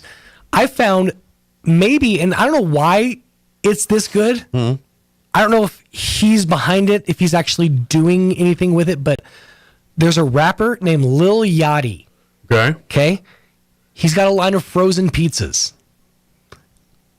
I S-word you not that the Lil Yachty's frozen pizzas are by far the best frozen pizza I've ever had. Like, I don't know what it is about it that makes it different. The crust was better. The cheese was better. It's something about the ingredients felt premium. It was the best frozen pizza I've ever had, and it's Lil Yachty's pizza. Yeah, so ask her, but they have it at Walmart. Ask her by name. I will take a gander. It's very interesting. I'm like, Lil Yachty has pizza now? I will take a gander. Give it a shot. But point is, I'm going to eat cauliflower pizzas. I like it. And I like it. All right, it is 8:14. We got Donna Oracion patiently waiting in the other room, so let's get the hour going to get you up to date on the weather. I'm meteorologist Steve Hamilton with your Pecos Valley weather. Low pressure moving across northern New Mexico today, and that may bring us a shower or two. Our afternoon high about 60, and skies will be cloudy, and that wind kicking up to about 30 miles an hour. Overnight, we'll be clearing up and getting cold, 30 to 35 on our low, and then we get a gusty, cool, and sunny Wednesday. Our afternoon high in the mid-50s, wind gusting to 40. That's your latest forecast. I'm meteorologist Steve Hamilton. Thank you, Steve. Currently 51 degrees here in Roswell. Humidity is at 59%. It says winds are out of the south at 14, although doesn't look like it's blowing that hard out there at the moment, but that's what it says. They're also saying there's a chance of rain, a 30% chance at some scattered showers this afternoon. Mostly cloudy for the day. 61 are expected highs, so we're about 10 degrees away from that. Winds out of the southwest 5 to 10 this morning, 15 to 20, gusting as high as 30 miles per hour later this afternoon. Mostly clear tonight with an overnight low of 31 degrees. Southwest winds 10 to 20. Tomorrow for you, Wednesday, another windy day, cooler as well. Highs in the 50s, 56 and sunny. Winds will be out of the west 10 to 20 early, increasing 20 to 30, gusting as high as 40 miles per hour tomorrow afternoon. Clear skies tomorrow night with an overnight low of 25 degrees. West winds 15 to 20, dropping down 5 to 10 after midnight. Looking at the rest of the week, Thursday, sunny and 56. West winds 5 to 10. Friday, sunny and 58. And for your weekend, rain chances. Well, Friday night, there's a 30% chance of rain. We're looking at a 40% chance of rain on Saturday. Mostly sunny, 47 for a high. It is still winter, in case you haven't forgotten. And then Sunday, we're looking at sunny, 55, and another slight chance of rain on Monday as well. So hopefully we'll get a little moisture and all that. We can definitely use it. All right, 8:16, we're going to take a 3-minute break, and then Donna Aracion with ENMUR is going to join us on the other side. Don't go away. Pecans are a big deal here in Chaves County. We have some of the biggest orchards in the country, and lots of us have pecan trees in our yards. Hi, this is Jim Gill from Roswell Seed Company. Whether you have one pecan tree or 1,000 of them, this time of year, every pecan tree needs fertilizer. So come see us at Roswell Seed Company, and we'll get you fixed up with the right fertilizer for your pecan trees, so that next year, your nuts will be big and beautiful. And that's all I'm going to say about that. It takes a long time to develop trust. At LaGrone Funeral Chapel, they've been earning your trust for decades. They understand how important it is to friends and family to celebrate a life in the way you choose. The professionals at LaGrone will ease your stress and anxieties. They'll provide the guidance you need to select a service that's appropriate. And that's what they've been doing for generations, earning your trust and doing the right thing. LaGrone Funeral Chapel and Crematory, 900 South Main in Roswell. Online at LaGroneFuneralChapels.com.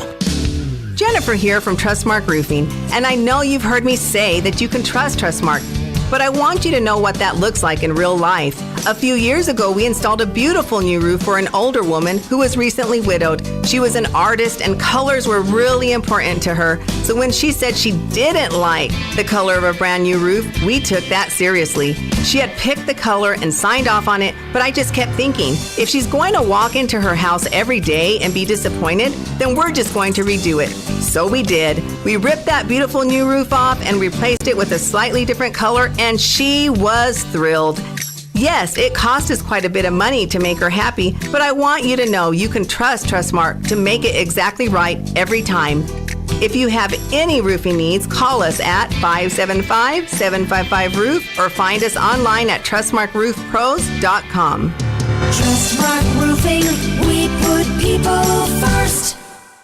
Have you ever met a single person in your life that enjoys paying taxes? No, no one does. If you can't sleep at night because you have a huge problem with the IRS, I've got some free advice for you. This service is strictly limited to individuals that owe the IRS $10,000 or more in back taxes. And if you qualify, we can guarantee that you won't be writing a big fat check to the IRS, or our services cost you nothing.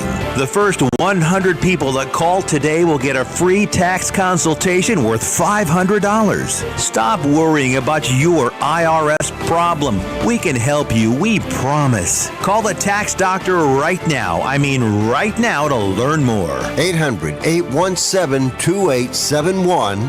800-817-2871. 800-817-2871. That's 800-817-2871. Here's a Mornings with Mike Winters fun fact. Alaska is the only state name that can be typed on one row of keys. Go ahead and try typing the other 49 states. We'll wait. Here's Mike Winters. And good morning. It is 19 minutes after 8 o'clock. We're not waiting that long for you to type all the keys. We'll do it on your own time. Joining us in studio this morning from Eastern New Mexico University, Roswell, which, by the way, a little busy this morning. Yes. As people are kind of bumping around, getting used to their new routines and things. But good morning, Donna. Good morning. How have you been on campus yet, or have you come straight Happy New Year. to me? No, I come straight here. I don't know if I have no idea. I didn't know if it gets the parking lot will be now much more full than the past. Sure. So darn it, Just kidding. And I would imagine, because it is the first day of classes and everything for those that this week they'll be doing their first classes. And it maybe it's me, and maybe it's a whole new world, and I don't think that way now. But especially if you're kind of not familiar with the campus, or you're going to go a little early and give your chance yourself to get lost a little bit, or I know what building it's in, but I'm not sure where in the building it is. So I need to walk around and wander around a little bit to figure out where my classroom is and all that. So so you're going to have a little bit more of that, and probably a few more people doing circles around the parking lot, trying to get used to where to park and all that kind of stuff. So. Yeah, luckily we have all our staff is really good about.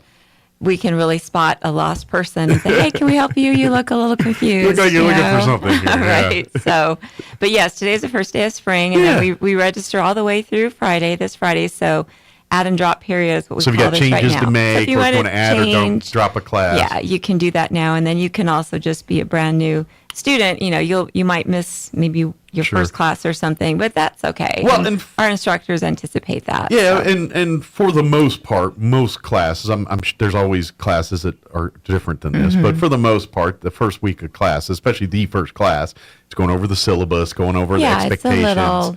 It's kind of setting the table, and then by second class is when you actually get more into the curriculum of the class. Right, and when you have just 16 weeks, I mean, you really every class does count. Yeah. So our instructors really make sure that they. But that being said, if it's like a once a week class where instead of it being an hour and a half or 2 hour, it's twice the normal length. Sure. Then you're in essence kind of missing two classes in one when you miss one of those. So you don't want to make a habit of this. Right. But it can be done. Right, but we accommodate students, and and all through the semester, our instructors are really good about if something comes up, if your child is sick or you have a doctor's appointment or whatever you need to miss class for some reason, then it's really good to just let your instructor know, and your fellow students can help you. Absolutely. I mean, there's a lot of support that we and that's offer. the beauty of school life at ENMUR. This is where you get the best of both worlds, where you get you get top quality education, and if you're pursuing a degree plan, you get a degree when you leave there, and you can use that to do whatever you want with. But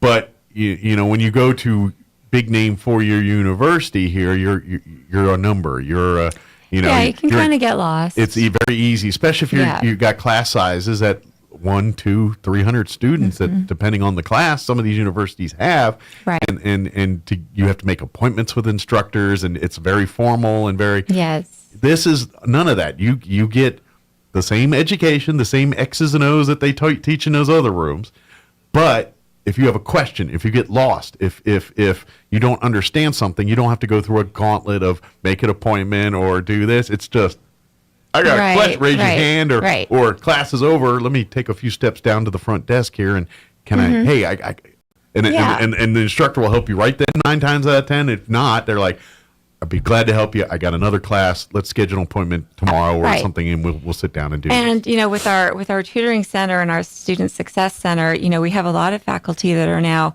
setting their office hours during that time. So students may not feel comfortable walking in their office, but they'll feel more comfortable going to the success center, getting special tutoring in a math or English subject or something. So it's really nice to have all of that available to students, and more students are taking advantage of it. We're making changes in our Student Success Center all the time. They're rearranging furniture. They're adding different features.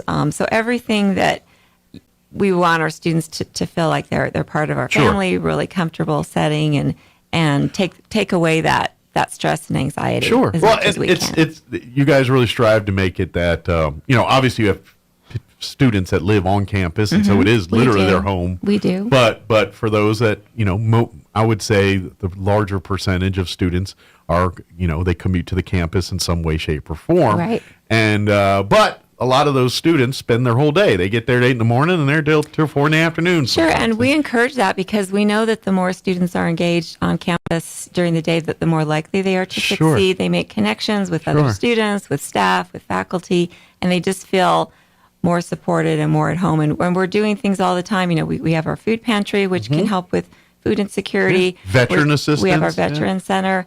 Our student lounge will be opening this spring. So you've got kind of an open, really nice area with TV for gaming or streaming something, or we have pool tables. We're going to do an outside student learning lounge area that we're constructing with some, cornhole games and benches and things, just to give them a place to hang out, social, social. And that way they think, well, I'm just going to hang out here today and then go to class and then go back to my job or home or the campus is on the south end and it's a little inconvenient. So if people live on the north end, once they get to the north end, like, do I want to drive all the way back down? It's like, no, I got a class at 2, but I got another one at 5. Yeah.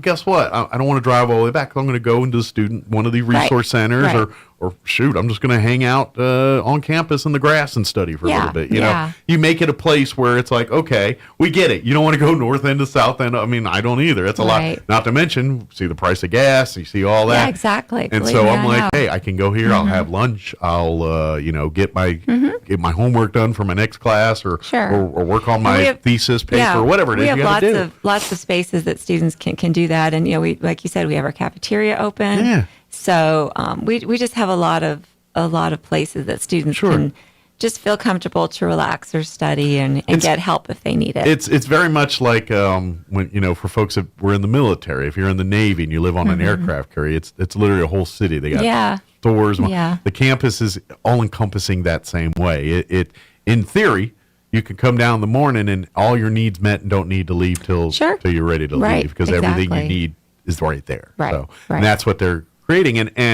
And let's face it, we all know the more longer you stay on campus, the more likely you're going to succeed in your schoolwork because you're in an environment now that, I got to get the paper done, where your education is front of mind. And especially if you're a full-time student, that's the way it should be. Exactly. And so it helps with that. And even students that are online, if they're here locally, even though they take most of their classes online, if they do need to come to campus or want to, they're certainly welcome if they think I need to really talk to somebody in person or talk to faculty members, something like that. Sure.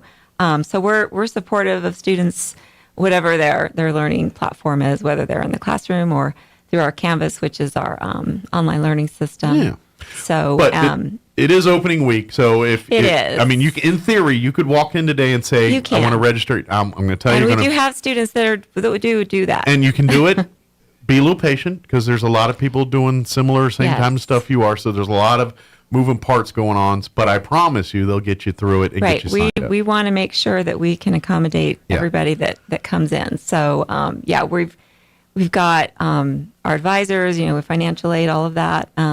And then, of course, we have all our scholarships, which, again, we've been promoting the scholarships available. We always talk about that. But deadline is February 10th, so there's still time to tis the hot season. Apply for a lot of these scholarships as well. And if you're just now doing and wanting to get the very first thing is that FAFSA form, that's your gateway to all financial aid. So if you're just registering, as soon as you get registered for this campus, walk right over to that financial aid office, get your FAFSA form filled out, and start the ball rolling on financial aid. And we have people that can help with that because the FAFSA can seem a little intimidating at first, but we have people that can walk you through it. Although they've made it easier over the years now because it used to be like to get the most recent tax record. Now they've made that a little easier so you don't have to wait. I can't. I got to wait a month before the new tax record show. You can use the previous year. And that, to be honest, is a huge time saver for a lot of people. It is. As far as events and things, there's things we want to. I know we've been talking a lot about this week here. Is there stuff we want to put on people's radar coming up? Of course, we had a nice Martin Luther King observation yesterday, which was good. And I'm sure there was others, but that's the only one I heard about in town was the one at the campus there. So I know we told people. I was going to try to tell people more yesterday, but. Yeah, I was not feeling well and did not do a show. No, that's fine. We're always. Last week I was telling people, hey, go Monday, go out to the campus. Use it as an excuse to tour the campus if you haven't been out there and go be a part of it. So. And we've had some spring tours already last week, and then we have of course coming up President's Day. That's a holiday, and then. We are transitioning over to a new bookstore vendor. Texas Book Company is going to be taking over our bookstore. Okay. All of our campus bookstores in Portales and in Ruidoso as well. So how is that going to change a lot the way that looks and not how really. it works? They may make some kind of aesthetic kind of changes, and some products may change, things like Gotcha. that. But we really did a lot of research in there. They are really good. Okay. Bookstore vendor, and we'll probably bring some new opportunities for students as well. Gotcha. Staff, But as far as so- like the curriculum and the actual books and stuff, that'll that'll all be the be same. available. Gotcha. Yeah. So that will be in March. But maybe some of the hoodies and some of the other stuff might. Yeah, be so different we'll change trends our gear fashions. and some of our merchandise and things Cool. like that. So we're always making those changes. And then, of course, our new Career Center on campus has a lot of activities, a lot of workshops they're doing through the semester. We did some professional headshots for students and staff. Oh, nice. With our videographer, David LaVolpa. He set up a little area with a backdrop and all of that. And so we, students that want to have some professional absolutely shots done for resumes. We were talking, selfies with the filters just probably don't send the right kind Something of. you put on your LinkedIn account, Yeah. not on your Snapchat account. Not with your sparkly eyes and your ears and your. Right. It's cute and all, but it's Maybe probably you want to not dress good. for a suit as opposed Right. to you at the beach with your buddies of the beer or Yeah, some other beverage exactly. of choice in your hand. Yeah. So we did that last week, but we're going to do another setup on February 6th for any students and staff that wants to do that. And then on the 24th, they're working on business attire and interview skills and salary negotiation, things like that. So we're really trying to help students with, post graduation and getting ready for interviews and Setting the job. table for landing the job Yes. after you got the credentials under your Yeah, belt. so we're trying to take students, all the way through the process. And I imagine that is a good reminder. And granted, most of those people that you're dealing and working with are young folks that Mhm. are entering the business world for the first time. Mhm. However, you do get some, people retire from their first career and they go on to. If you haven't applied for a job or interviewed for a job in a long time, The, it's the rules very have changed a different. little bit. How you do your resume to how you Mhm. present. I mean, we live in a digital age, so Yep. so some of this stuff's done digitally now. It's not going to the store and buying the resume paper. I mean, some of that still happens. Some of but, it is, but but- it's not. You can get a job without buying one piece of resume paper Right, nowadays. exactly. Right, you do your interview on Zoom or Teams, as we've said before, or like the LinkedIn. That's a social LinkedIn. media thing, and I don't use it because I haven't looked for a job in a while. But it's really very robust. I mean, you can Yeah, you but can I make know great that's- connections. You if you're can- trying to be a professional, that's it really the space is. for that. It is. you know? It affords you a lot of different options. You can detail all of your skills, your past experience. Sure. And take those actual photos And we're talking about, the referrals, professional yep. ones. Those go up there. Not, Yes. Not your pics of your favorite hot dog you made on the Right. grill last night. here I am. Hire me.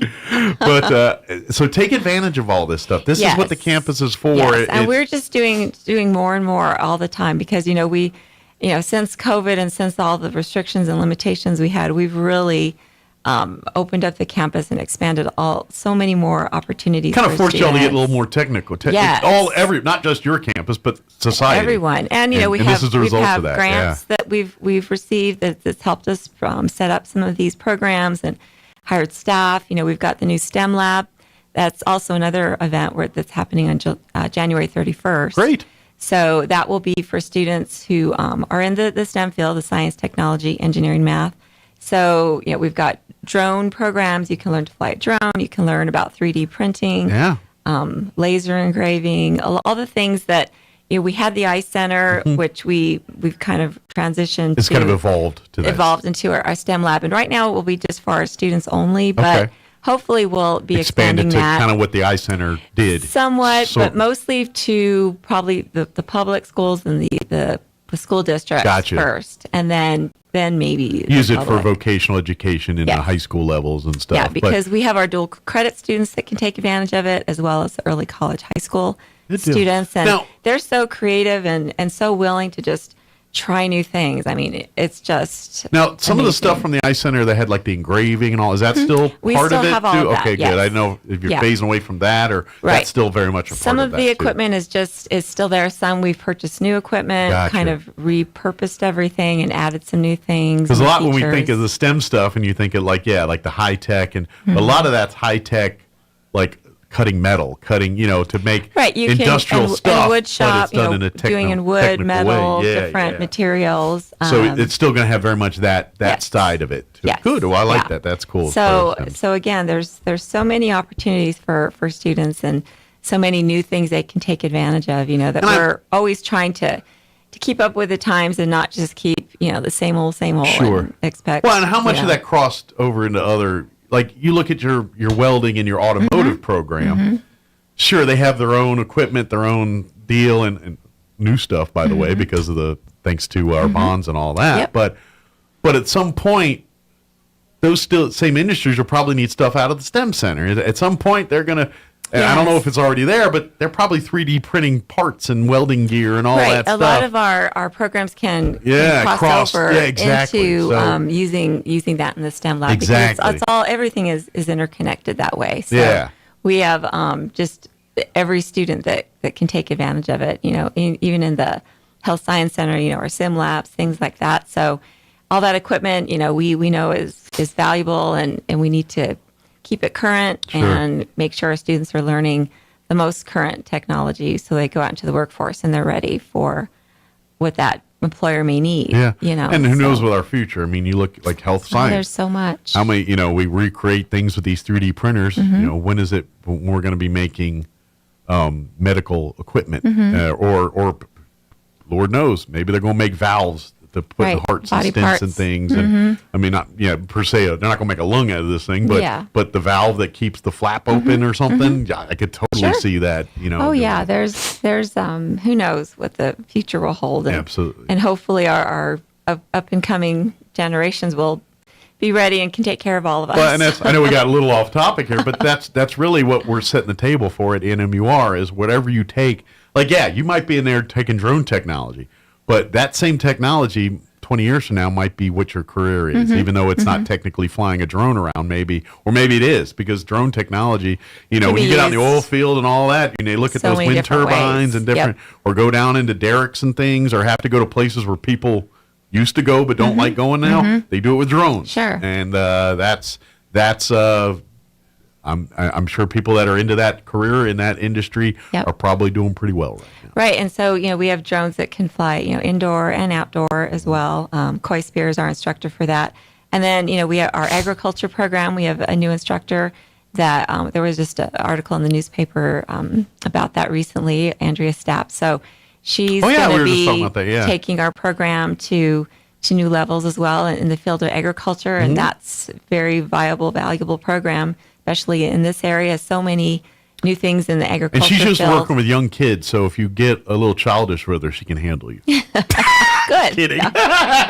Well, she did 4-H for many years, and so she's been in the ag world forever. So and very well qualified and credentialed. Yeah, so that's awesome. We're really fortunate to have her. So, everything from automotives to agriculture program, we can do it for you and with you. So just, look at our class schedule. If there's still something that interests you, you can still register through Friday. And even if you're not ready to dive into class day, let's get on the line. Go check out the website, roswell.enmu.edu. Start planning, plotting, and then maybe we can start here in the summer for your summer semester and start taking a class or two then and then dive in full in the fall. We have some 8-week classes that will start. They're shorter term that start in March. So if you're not quite ready, you can look. It's a shorter, more limited schedule of classes that'll be available, but might be something that might interest you. If not, then we'll start registering for summer in April. Good deal. So. And those are great. Those are great options for folks. I always want to warn people, if you haven't been to school in a while or been to class in a while, those short classes, they're great, but they're accelerated, which means it's fast and furious, which means if you're not used to school environment and things, that might be a little intimidating. It might be a little overwhelming. So you might want to dip a toe in with a full class first if it's been a while. Now, if you're motivated and ready to dive in. And some people like that. They like, having that class more regular. But I'm just telling you, it's a little bit added pressure for someone because of the time commitments. Yes. So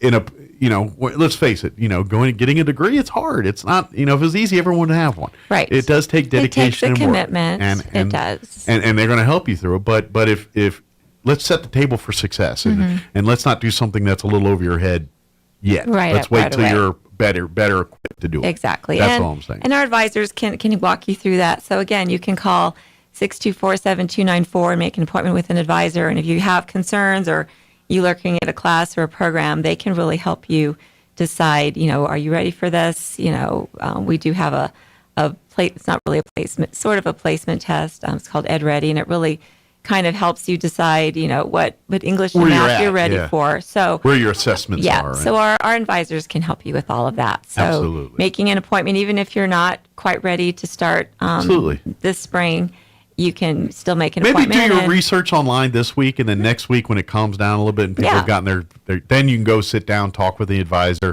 fill out the application, kind of discuss with a guidance counselor what you're trying to do here. You're trying to get a degree, or you're just trying to, get a promotion, or whatever your end game is. They'll help you set the path for that. And we're kind of restructuring to a guided pathways model for our campus. So will really help students focus even better on where they want to go and really target their program. We're calling it a map. So it's really going to help them set that course in a more structured way. And what I like too is if you have an idea but you're kind of undecided, you know what I mean? That's the thing. How many times this happens every day in college? You go to college, you want to be a teacher. Partway through it, and they're like, I don't want to be a teacher anymore. I want to be a nurse. I want to be something, and that's where you can plan all that. And, you can sidestep do that. And say, obviously depending on what you're switching to and stuff is easier said than done in certain fields. But let's face it, especially if you're a brand new student, first year, whatever degree plan you're going for, you're going to need the basics, the English, math, and so regardless if you're like, I kind of want to be a doctor, but I kind of are into engineering and math, and I want to do something. Whatever, and that's okay. Yeah. You still can work on the things you're going to need for anywhere, and then when you're like, okay, I need to start delineating that path to nursing or to math or engineering, whatever it is, then you can sit down with a counselor and I'm still kind of, and that's where they can guide you on that whole path. And then if it does change there, how do we pivot and how do we do all that? And so the counselors and these folks kind of on this path base, not only are they giving you the path of least resistance to get to your end game, but the cheapest path to get to that end game. Right, and not waste any time. Not take any classes that aren't necessary. But it is helppful to have that, and they also have kind of assessment tools to help you define your strengths and things that you're good at or things that you like, because you don't want to do something that's way out of your wheelhouse, your comfort zone. Sure. If that's not going to make you happy in the end. So absolutely, we help you with that as well. And that's really, especially when you're an 18 or 20-year-old, not every one of your students is in that area. Matter of fact, probably most aren't. But for those 18 to 20-year-olds that are starting that first semester here, and you're kind of that, not saying directionless, but you kind of know what you want, but don't want to know what you want. This is, it's that time of life. You're feeling out what that's okay. Sure. That's what it's for. But use ENMUR as a tool to help you find that direction, and see what they have to offer. And you know what? There's probably programs that you may not even realize that exist that are a staple at ENMUR. You're just like, I didn't even know you could get a degree towards that. Right, and we hear that all the time. People say, "Oh, I didn't know that." So we don't really want to be the best kept secret. We really don't. That's not our goal. But tour the. If you're completely just come see us. Come talk, or at least go to the website and research all the programs, see the different degrees and certificates and every program that's available. That might spark. That's it. I've always wanted to do that. That's how I pursue it. Right, and talk to faculty or talk to other students that have been. Absolutely. If you know anybody that's in those programs, say, what was it like? And they can help mentor you to that field as well. Life on campus at ENMUR, and it's really a great situation for folks that are, that you aren't equipped or built to go right to college and do class. It's so many different options in today's world compared to when you and I were 18 and 20 and going through this type of stuff. And so even your parents sometimes may not have the best advice because they only know the certain path, that the way they went, and they don't realize, I can do the same thing that you did, but this way. And that's, go talk to the advisors, talk to them, and just tell them your dreams, tell them your goals, and let them say, okay, here's several paths you could go. This is one way, or this is one way. What do you think works best for you? Yeah, so we're just happy to welcome students, and we're glad to have the spring semester now underway already, 2023. Absolutely. So the time's flying. Time's flying. Very soon, She's going to be in here next week, and we're going to be talking about graduation. Watch. That's what it's going to feel like. Next time I see her, we're like, oh, yeah, the kids are graduating this week. I know. But again, check out the website, roswell.enmu.edu. Right. Go there. Can call the main number, 647,000, and then they'll direct you to the right department. And if you signed up for classes and stuff over the holiday break, might want to go to class today. You might set your alarm, set your calendar. If you had 8 o'clock class this morning, you already missed it. You're late. You're late. Donna, is there anything we missed? Anything we want to share? Just appreciate the time and everything. Anytime. Anything we can do to help, let us know. Okay. And don't forget, too, especially if you're a new student at ENMUR now, like and follow all of ENMUR's pages on social media, Facebook. It's a great way to, now that you're amongst the student body and the campus, part of the community there, it's a great way to stay up to date on what's going on. We try and make sure that all the things we post are relevant or informational or entertaining, so it's not going to waste your time. So you don't miss out on the cool events. We try not to overpost because we know that gets annoying as well. Yeah, but if you want to know free food over here, or whatever's going on over here.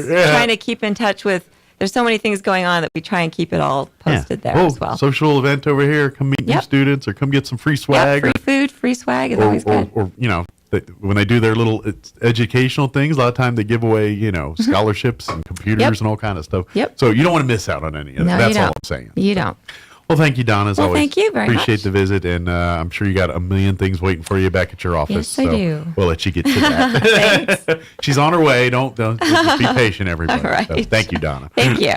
All right, it is 8:46. Let's pause for news and your Wall Street business update. We'll be back. Now for your Pecos Valley News Update. I'm Jared Sorello. New Mexico lawmakers and Governor Grisham are recommending $9.4 billion in spending for the next fiscal year budget based on windfalls from the oil and gas industry. That represents more than 12% more in spending year over year. Oil and gas revenues continued to grow, providing for about $3.6 billion in surplus funding. The governor also prioritizing about $1 billion appropriation for tax rebates intended to provide economic relief to New Mexico households.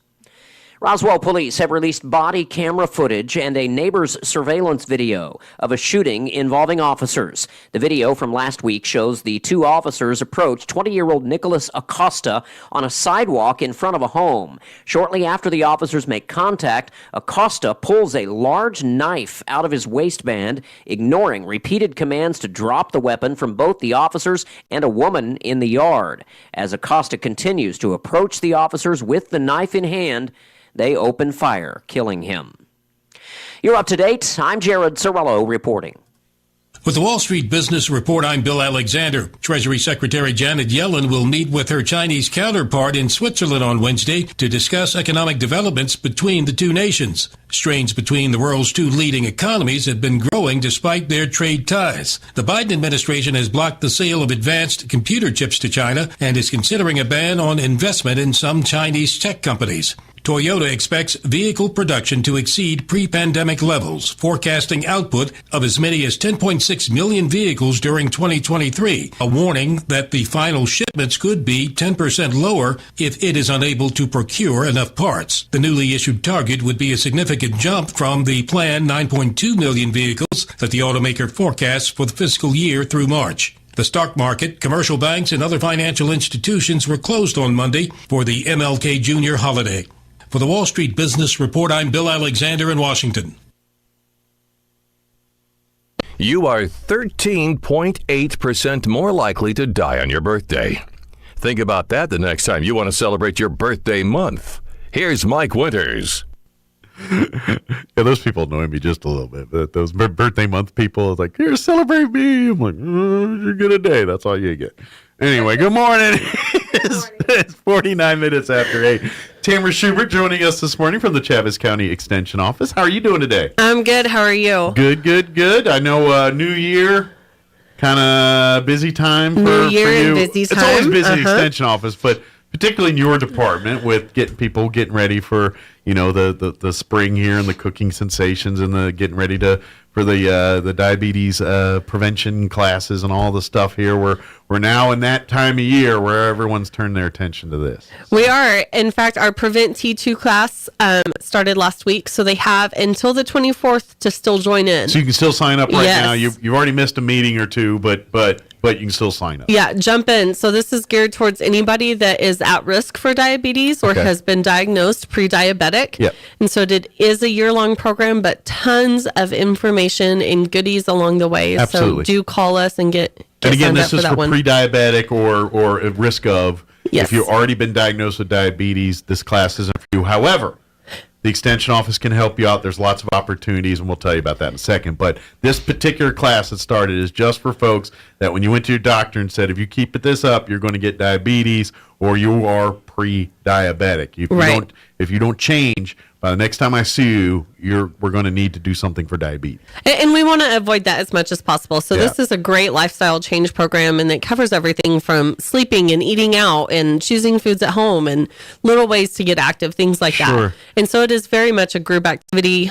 So like I said, lots of manuals, lots of goodies that they can take with them. And there's so much evolved information when it comes to diabetes and what you eat and how you eat and what you if you were diagnosed years ago, you're listening and it's like, oh, great. Now look at the one I've got. But now through science and things, it's like, look, yeah, you eat a big chocolate cake, that's not good for you. But it's not so much about eating the chocolate cake. It's when you eat the chocolate cake and how much of the chocolate cake and what you pair it with and what you do after you eat the chocolate cake. And so don't eat it by itself. Yeah, and so that's kind of where. Now, don't get me wrong. You're gonna sit there and eat a whole chocolate cake. That's bad for your business. Don't. But what It's I'm bad saying, for anybody's business. Yeah, but we're learning that okay, it's not always about what you put in. It's when you put in and how much of you put in, and things like that. And so that's where this class will train you in all that and give you the latest science and what they're finding and what how the body's reacting to the foods we put in our bodies. And this class is free. So like I said, they have until the 24th, which is just next week, to get signed up and get registered with us. It is free. And it's here at the extension office. So it's pretty convenient if you're in Roswell. If they have, so if they have a diabetic diagnosis, we do start with our kitchen creation program in March.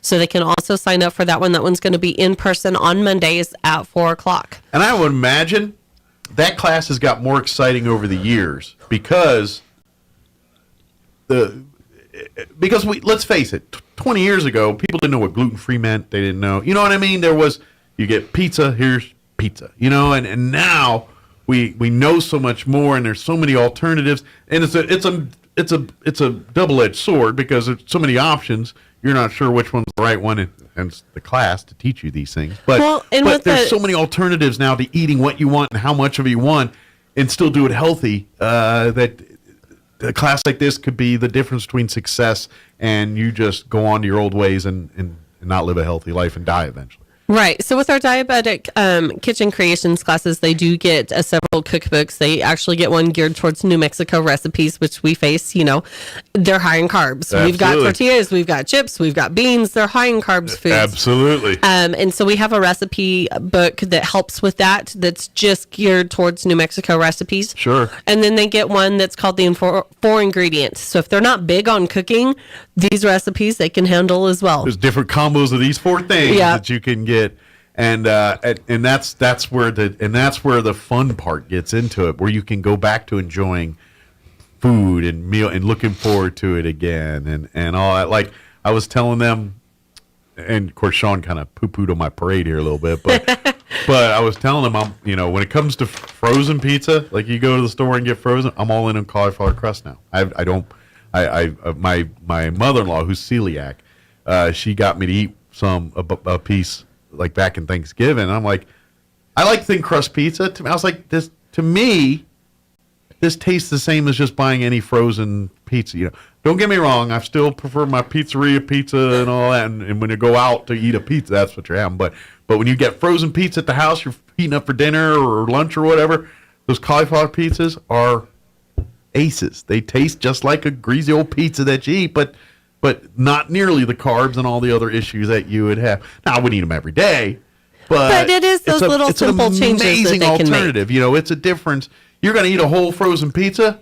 I'd rather eat a whole cauliflower one. That's not going to do as much damage as eating a whole DiGiorno or Red Baron or whatever it is. You know what I'm saying? So that's what I'm talking about. And that's just one little change, but that's what this cooking creations class is all about. It takes that on a whole nother level, and a much healthier level, friendlier, But it reminds you of that. It's like, okay, you get it. You got to eat pizza, garbage pizza. Go buy the cauliflower one. It'll satisfy the craving, and it won't do as much damage to your body. So.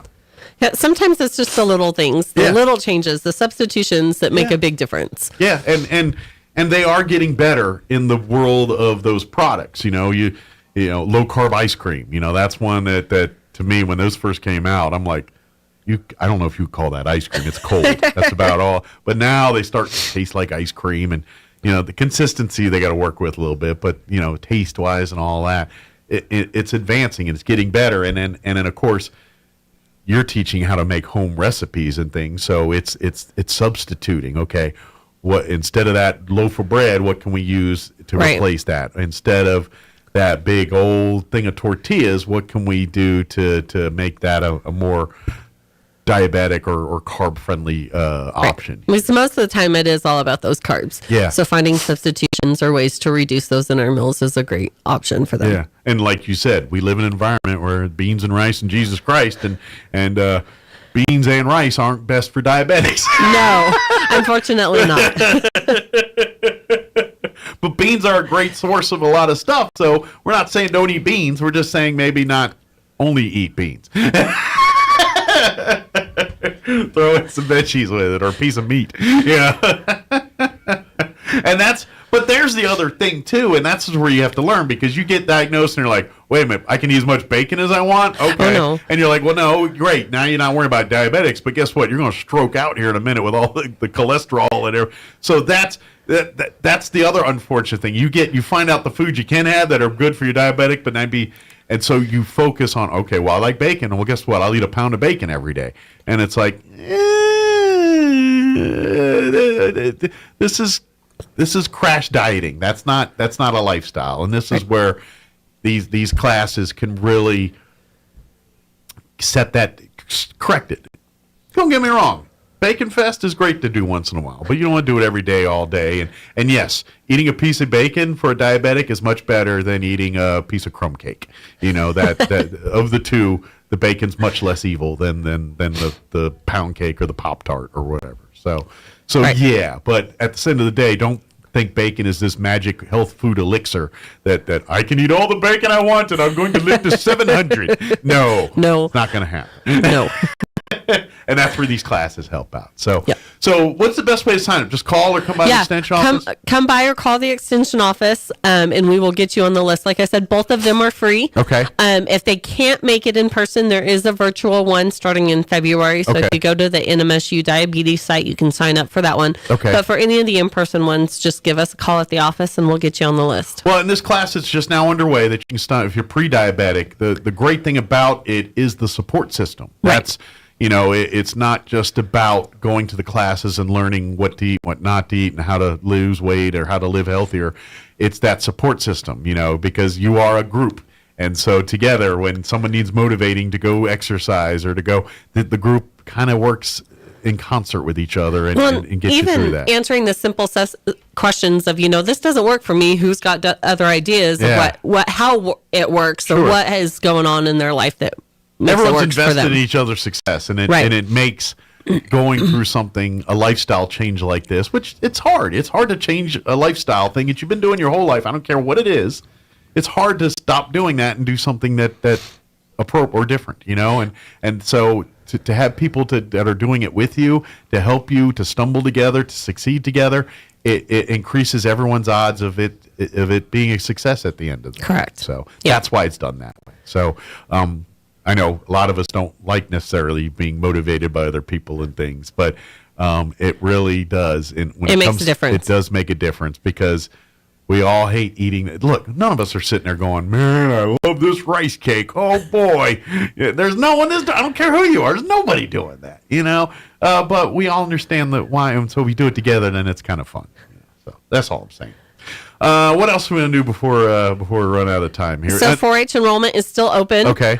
So if they are interested in the 4-H Youth Development Program, enrollment is open until the end of March. Okay. So give us a call at the office, visit some of our clubs. We've got a lot going on. Okay. So 4-H Day at the library is tomorrow at 3 o'clock, so they can come join us. We're going to do some leathercraft stuff. Our team that went to nationals just got back, so they got 5th in the nation for horse judging. Congratulations. Which is great. So big shout out to those ladies. So when you can send senior members, which are high school kids, right, over to nationals and do that well, that's really great for them. In the country. Yep. In all of the 50 states, they were 5th in the nation. That's impressive. Yep. So, yeah. And then for our producers here in town, there are a couple of conferences coming up. So we have crop production is taking place on Monday and Tuesday of next week, so the 23rd and 24th. The New Mexico cotton growers are also meeting next week. And then the New Mexico Hay Association is meeting the end of next week, so the 25th through the 27th. And all of those conferences are in Ruidoso. And they can call Drew at the office if they have any questions or need some more information on them. Yep. And don't forget, if you like and follow on Facebook, if you look for NMSU Extension, that's kind of the Chaves County Extension. That's where you like and follow. That way, if you have questions about anything we talked about here, you'll probably find sign-ups for all the things we're talked about. Like and follow that. That way you can kind of get more information about anything we talked about. And it's a good thing to just stay abreast of what's going on in the future here when more events and more things come up. Just like and follow that. And, of course, if you're getting involved with 4-H and want to sign up for that, definitely like and follow that so you can stay up to date on the different clubs and what they got going on. And they're looking to sign up for one of them. And there's a lot going on. So the project meeting started this month as well. So they've got quilting and fibercraft going on right now. So they'll add jewelry in next week or next month. They've got sewing classes coming up. Our shooting sports kids are already busy. And so we've got a lot coming down the pike. Nice. So please get involved. Well, thank you as always. Appreciate it. And if we need anything else, please reach out. We'll, if we need, obviously with some of these things coming up and these monthly things don't line up, let me know. So. Okay. Awesome. Thank you. Awesome. Don't work too hard. I know. They're down a person, so it's even more fun right now. So. Right. All right. It's 9:01. You're listening to 106.5 Roswell's Talk FM, KEND, or Roswell, New Mexico. 325 points on the NASDAQ is off 4 points. More on these stories at townhall.com. We're entering a time of increasing hostility.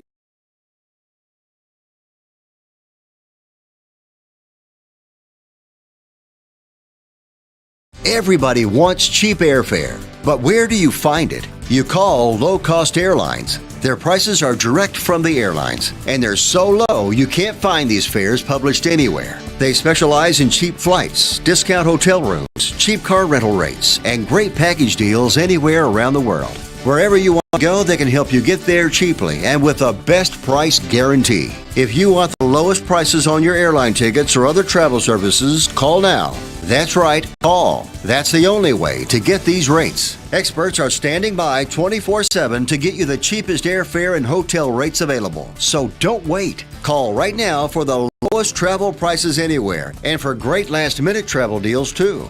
Call 866-755-5300. That's 866-755-5300. Again, that's 866-755-5300. Call us right now.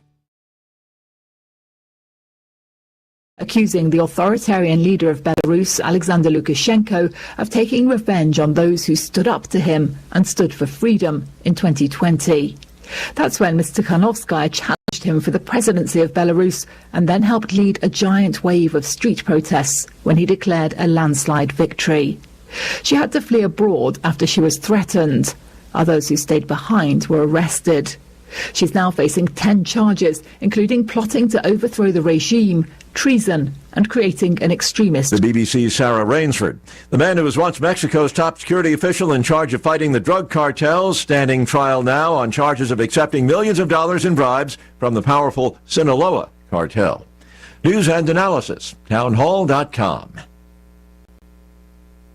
In sports, Dallas earns its first playoff road win in 30 years. The Cowboys finally beat Tom Brady and advanced to the NFC divisional round with a 31-14 rout of the Buccaneers. Brady had been 7-0 lifetime against Dallas, but he was outplayed by Dak Prescott as the Cowboys quarterback threw for 305 yards, 4 touchdowns, and no interceptions. Prepared well. I knew, obviously, watching tape, what this team was going to be able to create matchups, what we're going to be able to do. Prescott's third TD pass made it 24-0 just under 5 minutes into the second half. Dalton Schultz had 7 receptions for 95 yards and 2 touchdowns to help Dallas earn a meeting with the 49ers next weekend. I'm Dave Ferry. Jim Harbaugh is staying put, staying at Michigan, a decision he personally gave the school's president yesterday. It ends yet another round of speculation that he would be returning to the NFL. More on these stories, townhall.com.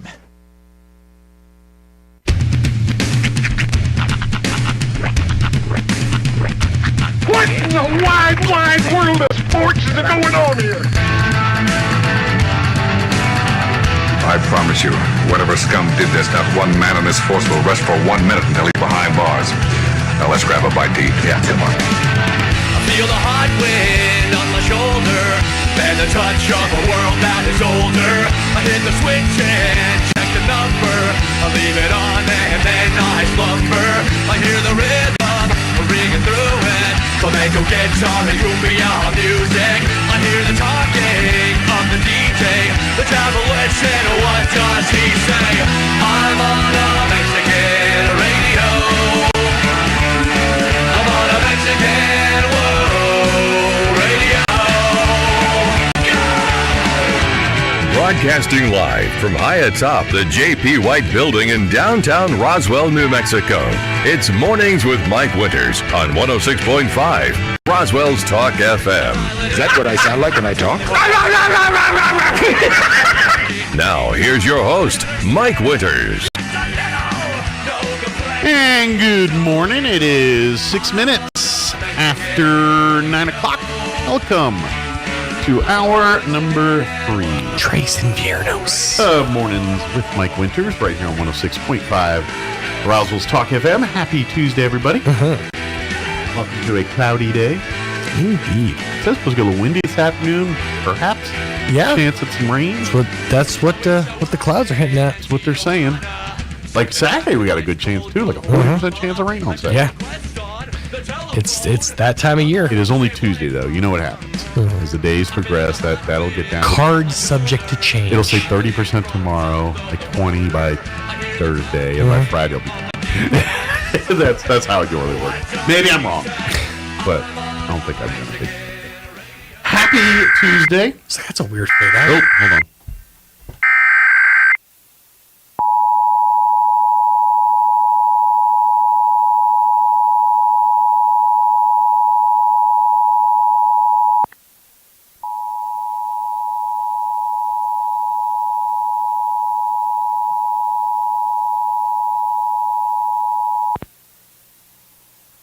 This is a coordinated monthly test of the broadcast stations in our area. Equipment that can quickly warn you during emergencies is being tested. If this had been an actual emergency such as flash flood, fire, or tornado, official messages would have followed this alert tone. This concludes this test of the emergency alert system.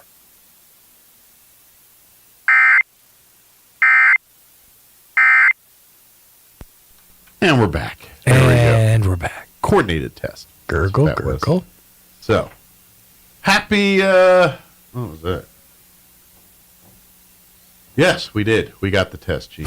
Yes, we did. Thanks. Yes, Thanks, Gene. we did. Indeed. Indeed we did. So, we let him were know. all tested. Yes. We were all tested that Tuesday. Happy test pass Tuesday. We all passed. Congratulations. I know what you wanted to say. You had to stop yourself. I know. I felt it. I felt the energy.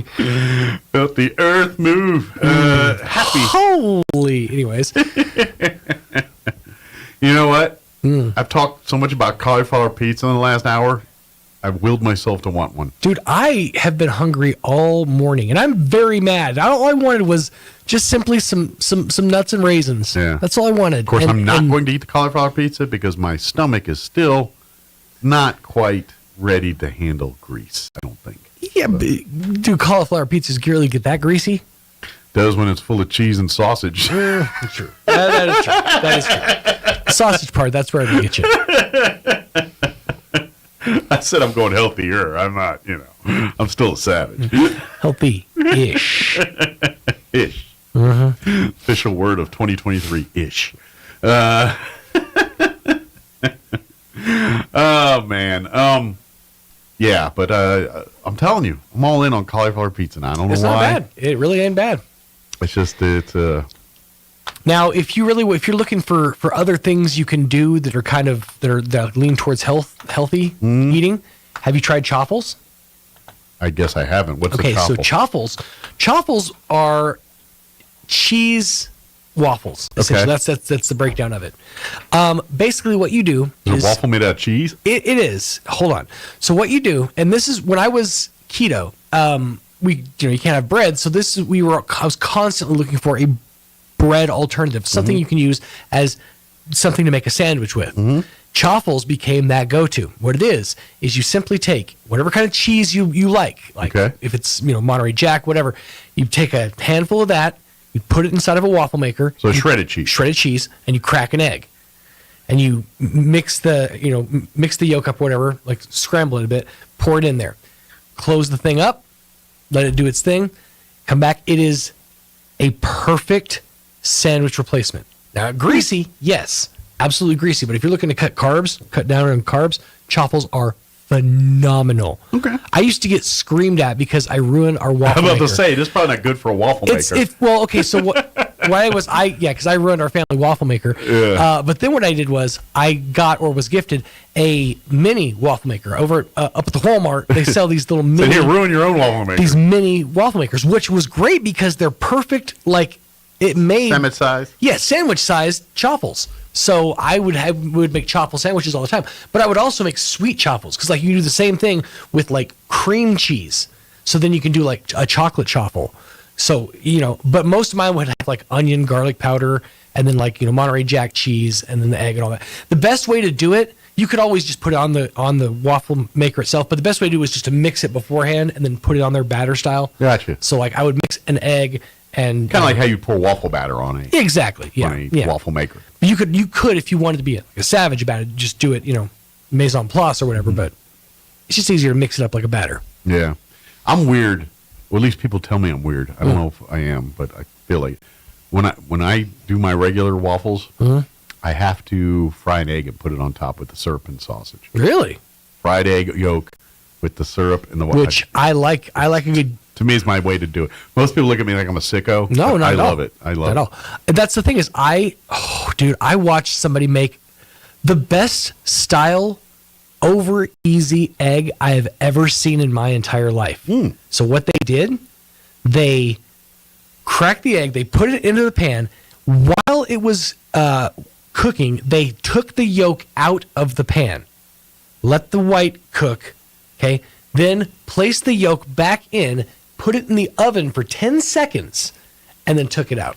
Seems hard. It does, but because I like as mustardy, as runny a yolk as you can get. I'm an over easy guy. I'm very much that person. So I like as runny as you can get. Yeah, that sounds like the perfect way to make it. Hence the reason Eggs Benedict's like one of my favorite. Right, 100%. Of all time. 100%. But that I saw that last night on TikTok. I was like, that seems like a, first of all, overly unnecessary way to make an egg. Yeah, it seems like a lot of work for an egg. Freaking genius way to make an egg. If I had that time, sounds like an awesome way to do it. Yeah. I guess if I was a chef, that's the way I'd do it. But I'm just a schmo. Now, let me ask you this. There was a thing that went around several years ago that was the Gordon Ramsay style scrambled egg. Did you ever try it? I never tried it. I heard about it. I never tried it. You were all in on that, weren't you? Yeah. It is an incredibly arduous process, but it is an amazing result. Now, if you're going to do it, I recommend doing it with like 3 to 4 eggs, so you're actually getting a decent amount at the end. Okay. What I did was 2 eggs, and that's because that's what the video I watched did, and that was not enough for the 15 or so minutes that I had to put That's into a lot of it. work to cook It an was egg. a lot. Scrambled eggs take like 2 minutes. Because you have to constantly move it. You're constantly stirring it. You're moving it off and on the heat. You're moving onto the heat, off the heat, onto the heat. And then there's a process of working in the butter, and it's a whole thing. It does sound like a lot. It's a whole thing, yeah. But it's so good. Okay. Does he put milk or anything in there? It's like he does heavy cream, but only on some occasions. Okay. But I think it's mostly just butter, cheese, and then scrambled egg, and then salt. Okay. Salt and pepper. But yeah, that's basically his egg. I haven't done it in years, but it was so good. Definitely a great. I might way look it up and try it one someday just to say I did it. Yeah, if you've got a lot of time on a Saturday, it's not something you like. If you're in a hurry to go to work or something. Yeah. That's not a great way to. Whip up an egg. Hold on, I need a half hour to make my egg. Yeah. You could need some time. Gordon says time is the most important ingredient. Right. When they're paying him as much money as they're paying him, time is. Mm-hmm. So. Oh yeah, 100%. I love his shows, by the way. Like I still watch the one where he's in Vegas and what's that show called? I can't remember. Hell's Kitchen. Hell's Kitchen. Yeah. Thank you. I watched that. It's funny though that to watch him on the which judge show is he on? Like what? Well, he's gotten several, and he's got his newest, The most juniors recent one. Yeah, there's that MasterChef. MasterChef, Yeah, yeah. there's the MasterChef shows. It's funny to watch him kind of soften up with kids. Well, he has it's in its second or third season now. He has another one of those shows. Oh yeah. And it's called Next Level Chef. Okay. And this is the one where they have like 3-level kitchen, and there's a group of them, and the top kitchen has like the best equipment, the best. And then there's the middle, which is in, and the bottom one, and the equipment's bad, and so they compete. There's like this tray of food that comes down. The people at the top get to pick first, and people at the bottom, and so then they have to compete in the chefs, and they do a challenge based on to decide which kitchen they do, and then. So I'm assuming the best chefs get the worst kitchen.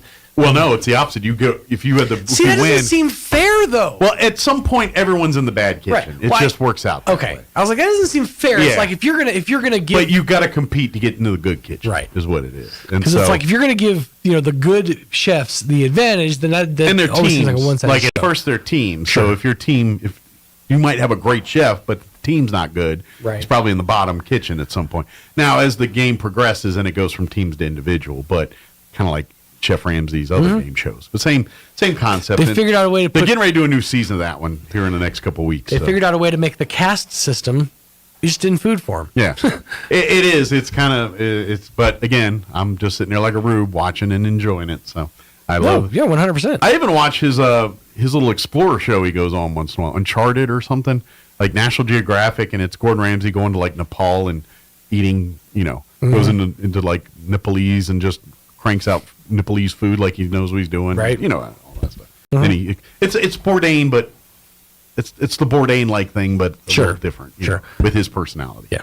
I experienced the class and the system, and then they experienced me. Yeah. One of those kind of situations. All right, we better get our interview going Right. so I have time to play it. Sheriff Mike Harrington and Charles Eastlis joined us on Friday and gave us an update on what's going on.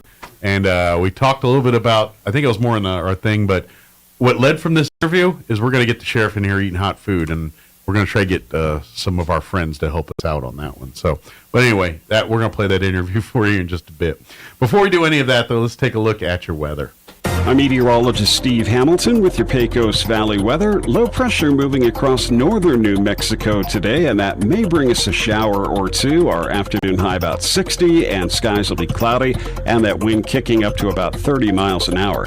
Overnight, we'll be clearing up and getting cold, 30 to 35 on our low, and then we get a gusty, cool, and sunny Wednesday. Our afternoon high in the mid-50s, wind gusting to 40. That's your latest forecast. I'm meteorologist Steve Hamilton.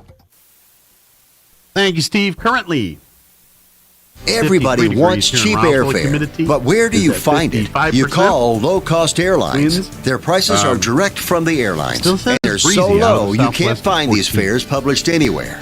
I don't think it's quite. Well, now that I'm looking out in the distance, some of those trees are starting to whip a bit. So maybe. We are looking at a chance at some scattered showers and stuff this afternoon, a 30% chance. Mostly cloudy, high of 61 today. Winds will be out of the southwest, 10 to 15 miles per hour. Later in the day, increasing 15 to 20. Could see wind gusts as high as 30 miles per hour later this afternoon. Tonight, mostly clear with an overnight low of 31 degrees. Winds out of the southwest, 10 to 15 miles per hour for you Wednesday. Cooler, windy. We're looking at sunny skies, 56 for a high tomorrow. Winds will be up out of the west, 10 to 20 early. Later, increasing 20 to 30, gusting as high as 40 miles per hour. Mostly clear tomorrow night with an overnight low of 25 degrees. West winds 10 to 15. Thursday, sunny and 58. West winds 5 to 10. Friday, sunny and 58 as well. And then looking at the weekend, we're looking at 30% chance of rain Friday night, 40% chance of rain Saturday, mostly sunny otherwise, high of only 47, and then 20% Saturday night, and then sunny 55 on Sunday, and could see a slight chance of rain on Monday. Back into the low or upper 40s there, so maybe we'll get some moisture here over the next couple days. All right, it is 19 minutes after 9. We're going to take a 2.5-minute commercial break, then we're going to play our interview with Sheriff Mike Carrington and Under Sheriff Charles Eastless. Don't go away. With the hustle, bustle, and bright lights of the holidays in the rearview mirror, it's time to ease into the new year with a new car or truck from your friends at Roswell Ford. Because nobody makes car buying easier. With more than 500 pre-owned vehicles in stock and brand new units arriving all the time, finding the perfect vehicle is easy. A 3-day money-back guarantee on all pre-owned vehicles makes the decision easy. No payments for 90 days easily gives you time to put those holiday expenses behind you. And with a goal of 100% credit approval, Roswell Ford even makes financing easy, regardless of your credit situation. And we happily accept I-10s. Like I said, easy. So make some time and come see what we have for you at the Tailgate Nation. Whatever you're looking for, you can count on Roswell Ford to keep it simple and make it easy. We're waiting for you now at the corner of 9th and Main, so we're even easy to find. 9 of 10 people with pre-diabetes don't even know they have it. Left untreated, diabetes can lead to other health complications including heart disease, stroke, and liver disease. Don't put off your care any longer. Artesia General Hospital's Diabetes Care Team can help you make a personalized plan to manage diabetes or pre-diabetes and reclaim your health. Learn more or request an appointment at artesiageneral.com/diabetes.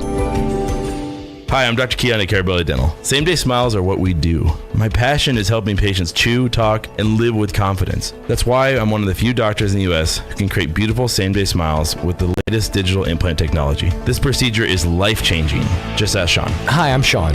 I've been that voice that you've heard on the radio for most of my life, but I'm also a dad to 2 amazing kids. I've had a million reasons to smile, but in all my old pictures, I was never smiling. Truth is that life of improper care and being dealt a bad hand genetically left me practically with no teeth. It affected everything from the way I ate, the way I talked, and of course how I interacted with people.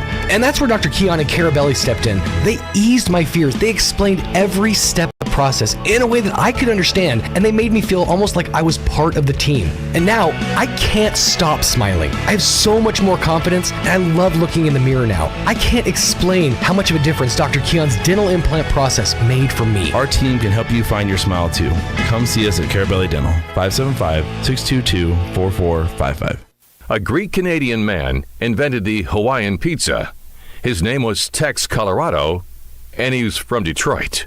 Here's Mike Winters. And good morning. It is 28 minutes after 8 o'clock, and joining us in studio this morning, Chaffetz County Sheriff Mike Harrington, Charles Eastless, Under Sheriff as well. Good morning, gentlemen. Good morning. How are you? Good. Doing great. How about you guys? Doing great. Good. Doing great. How was New Year's? I haven't seen you guys since then. It was quiet and good. Somewhat quiet. I would say usually that's one of your busy times. Other than all the gunshots. Yeah. Just the gunshots going off, and that's the nobody biggest. was hurt, right? Was there any reports of anybody getting hurt or nothing? We had just damage to property. We had reports of projectiles coming through the roof. I figured a couple of houses. There's a lot of idiots out there. Yeah, there's a lot. And I'm not a science math. I'm really not good at science. I got radio for this, but I do know enough. What comes up must come down. It's coming down somewhere. You just want to try it out. Just go outside and throw a rock. You can still see where it hits. You can still see where it hits, and if you throw it, it's got to come down and hit something. Yeah, and straight up. Might come down to you at an angle, to land on someone's house property, or God forbid, person or a dog or something.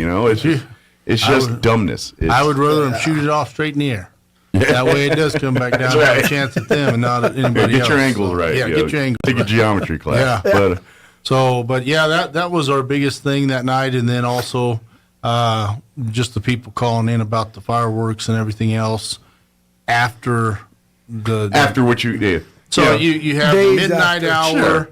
And then 2 in the morning is not the time to decide to bust out your fireworks collection. And that's what happens. And people are up all night long, and they don't realize that the first is still a work day for others. Sure. And especially the way that it's falling right now is every Monday or whatever it was. It feels like a holiday. Yeah. So it comes right back on you.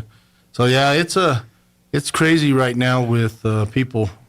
They just do what they want to do for them and not care about what it does to anybody else. But it looks like, on a good side, it looks like drinking, driving, that stuff was down a little bit, or at least people were more cognizant and finding other ways to get home. It looks, or not getting caught. Well, I put out there a PSA or on my Facebook page: do not drink and drive.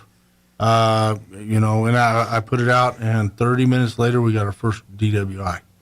So it just I'm not meaning to laugh, but it sounds like me on the radio here. I'm like, school's closed today because of snow, and then I get a call, school closed today. Yeah. And that's what we're trying to tell them is, hey, on those days we have more people out working, just because of that reason, and we're going to find you. Yeah. And then whenever they get caught, they're so surprised that anybody was out on those roads, on that back road or whatever, So it was just that was amazing. a way to get home. Yeah, that was. They said, I take the thought back if I could roads. sneak home. Yeah, that's just it. They don't get it. Yeah. Guess what? That's where most of these deputy sheriffs and things, they're from here. They live around here. If they didn't, they've been, they know the way. They know the area. Well, when it's dark and you see the headlights up there doing this, it's kind of like you said, we're all from here. So we know where everybody is. That's like right now when people go out into the county the kids go out there to drink. I've been doing this so long, we now know right where Some of to your go. deputies are like, I was here when I was 16. I'm doing dumbness. So, this is where we were trained. So we know right where to go. The other thing is thank God they use Facebook and they like to help themselves on there. It helps you guys immensely when they help themselves on social media. Oh, and then one of them or a parent will see it and screenshot it, send it to us, and don't tell anybody. But here's where the party's going to be. Snapchat is our biggest reporter of parties. They put it out there and they think, it goes away. Yeah. No, everyone takes a picture of it and then they send it to their friends, and then before you know it, it comes across to us. Yeah. It's so and then crazy. they wonder how we got there. Yeah, how'd you figure it out? Then the blame game starts. They don't tell them. It's just we don't know. We just stumbled upon it. You keep doing the way you do to announce these things, and we'll be here. We saw the lights. Yeah. Well, that's the other thing too. If you're in the middle of the desert, and you got a fire going, a bonfire the size of Montana.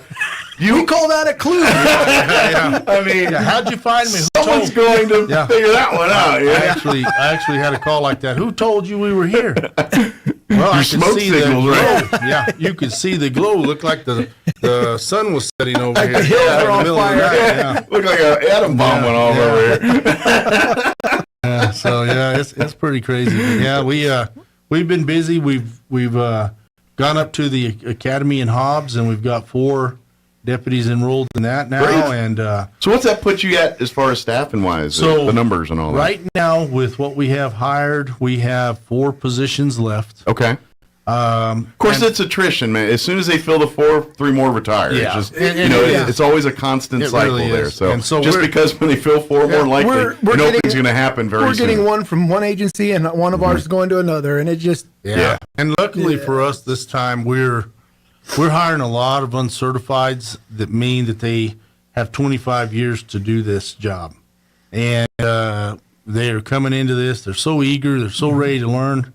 And every day, we go out here and we PT them out at the Wool Bowl, and they are just so excited to do this. And so I that's imagine good to see. In the, like you said, to have a large group of the certified deputies wanting to come and be a part, it's for you guys in terms of, because you're getting kind of a fresh blank canvas, and you get to go in there and train them and mold them the way you want your deputies to be. That's right. And so when you have, and if they're coming in early, you can obviously see the heart, the dedication. Oh, man. And they're vested. Yeah. They get vested. And to be honest, if it's not, you'll find out in their PT and training and all that, and that's when they. But now they're while they're getting certified, they're learning if this job's for me and all of that, and then by the time they're actually ready to go to the academy and get their full certification, they're.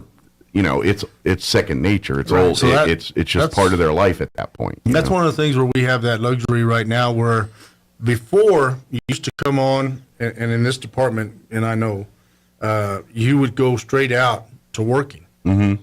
And you would either be with an FTO, or like back whenever I started, we'd just go straight to work. Go serve papers. And you do whatever. So is that kind of entry level? Deputy work is I remember being handed a set of keys and saying, go serve these subpoenas. For me, I was told, get to the courthouse or go patrol Midway. And I'm like, what? Where's Midway? Yeah. Because it's halfway between far away and close. And I'm from Roswell, and I'm thinking, where in the heck are we talking about? Midway to what? Midway to what? And same thing, like when I first started, the way you would go out to the bottomless lakes or whatever, they'd say, hey, meet me at Devil's Inkwell. Well, everyone knew where the Devil's Inkwell was. Mm-hmm. If they gave you an address, you're like, where is that address? But that's how now everything is changing. But what we've seen is, and for what I've seen, it is better now to bring these new recruits in and put them through a pre-academy. PT them, get them to where they know the law very well before they even go. Familiarize them with the lifestyle and every aspect. Teach them the Constitution of the United States and understand all that. And and they truly learn what life as a law enforcement officer is like. You can watch TV all day and have an interest and even read all the books and know the laws. But until you put on the uniform and the badge and you get a chance to go on the streets and handle calls and do what typically an officer does on a day-to-day basis, you can't relate to that or understand it. I mean, you can book learn yourself and you know the letter of the law, but the experience. You hear the stories, but what you hear is from your friends is fun stories. Mm-hmm. You don't hear the boring parts, the reality parts. Well, how many close calls that you laugh about later, but could have been real ugly real quick if things didn't go right. Or it's 95% paperwork and 5% fun. Sure. And that's it's not the sexy, glamorous NYPD blue style. That's exactly right. So they're sliding over cars to bust a criminal or nothing like that. Yeah. Slide right on off. So they're learning that, and it has been good that we've been able to do that. It's put a little bit more work on my already certified guys who are working the shifts because they're running shorthanded on one shift, and but we do have plenty of overtime, and the guys are working it. And so, with everything that's going on, the way that we're doing the new recruits, it's so much better than what I've seen in the past. Good deal. It really has made a difference. Academy. I would imagine too. And this would be an ongoing, probably just internal study to just see, like, this group doing it this way. Mm-hmm. How many of them do 20, 25 years with this agency? And with that, I'd be curious to see how that translates to the back end of these officers' careers and see where it takes them that way. Because I imagine if you're doing it this way and they know it from the get-go, more likely they're in for the long haul. Right. They're not going to be the one that 5 years in gets to it and says, this is not what I want. And there's nothing wrong with that, but right. it is very sad on your end when you've invested that much time, money, and effort, and then they get to that point and say, I'm just not cut out for this. It's not my thing. Or you have that applicant that you look back and you see that he or she has been, average is 2 years. They have 12 years experience, but they've been to 6 agencies. Right. And so you figure, well, you can get probably 2 years out of them before you can teach. They start get antsy or burning bridges or whatever happens. Well, and that's a red flag at any job. I don't care what it is. If you look at someone's resume, whether you're hiring a law enforcement officer or a guy to work a counter at a convenience store, when they got a history of a lot of jobs and there's like a year, 2 year in between, What happens that's on a that red second flag. year? Yeah, that's a red flag for the employer. It's like, what is this guy doing to? Does he blow it up every time he goes in there, and then and has to after scorched earth leaves to go somewhere else? He does. It's been 2 years now, and I'm out of here. Yeah, that's a red flag. It's easy to teach sit. It's hard to teach stay. Yeah. So that's one of the things that we do now is we're teaching them, hey, you're going to be doing a lot of sitting. You're going to be doing a lot of paperwork. You're going to be doing a lot of this. Now we pray to God you stay after you know that this is really the majority part of your job. And just from the outside looking in, and when people talk about like what's, qualities or assets a person should have to become a law enforcement, and we've talked about, you and I, we've talked about that. Yeah. I would argue, and the older I get, the more I realize, I think the most important quality of a good law enforcement is patience. Yeah, patience and patience. listen. If you have the ability to be patient and keep your cool. Because that's just it. Most people, when you come on a call, they're in your face, they're irrational, or they're scared, or something's going on, and they don't understand you're going in blind. They think you already, and so they try to explain to you like you already know something, and so that's why you got to have that ability to be the calm voice in a chaotic situation. That you're going to be an amazing officer if you have that ability. Remember, we deal with people at their best and at their worst. Sure. When they're the happiest and when they're the angriest. Yeah. But I imagine too, you guys have much better, like, because you guys have been in law enforcement long enough. You've seen it all. Probably, or as much as I say that and something else comes up. I don't want to see nothing else. But what I mean is, I would imagine every single time, and you probably learned it. The more patient you are with someone, generally speaking, the outcome at the end of the stop or whatever is usually better. Someone still might get arrested, but nobody's hurt. No. Everyone's going home. They're going to live to see another day. You know what I mean? Every single, and you guys learn. That's exactly right. It's kind of like kids and deflection. And 25 years ago, he was my FTO 25 years ago. So one of the things that he taught me, and then I passed on it as I was teaching others, is it's kind of deflection. You go in and they're upset and everything, and you look around and you find something, and he's a Broncos fan, and I still and you've talked about like I still like him for it. I still like him for it. Yeah, he was talking about the Cowboys. But, he picks something out and say, "Oh man, I understand why you're mad." Sure. And it redirects that anger. Or we want them to redirect the anger. Yeah. We want them to focus on us. Sure. And not on what's going on. And sometimes that also gives these folks, because they may see you in the badge and everything, and they don't look at you as human yet. That's right. But when you start talking about the Cowboys with them or something they can relate to, then they're like, this is just a person just like me. Exactly. They're doing their job just like I have to do my job at my work, And, that's the one thing that we teach these young guys right now is, and the older guys too, but the younger guys, you have to teach them that people will call you names, they'll laugh at you, they'll do everything they can, but it's not you. It's not personal. It's not personal. It's just the uniform you're wearing and what they think of it. If I was working somewhere else, they would never even do that. I said, but and so they're like, man, did you see what they put on Facebook about you or whatever? Doesn't matter. It's not anything, because here's one of the things, like I was told the other day, oh man, I got some complaints about your Facebook page. Oh, you have? Well, I got about 105,000 comments saying good job. So I'd rather have the goods outweigh the bad when you only have 3 and let's face it, the people there probably have an issue or probably the subject of whatever particular incident occurred there. And I've seen it every time. Every time. It's a small town. Small town things happen. Yeah, that's right. Somebody, especially someone who's got a lot of family in the area. Yes, yeah. It turns into a family war when they're, the family's defending their person while other people saying their family member's a bag of crap and everything else. And it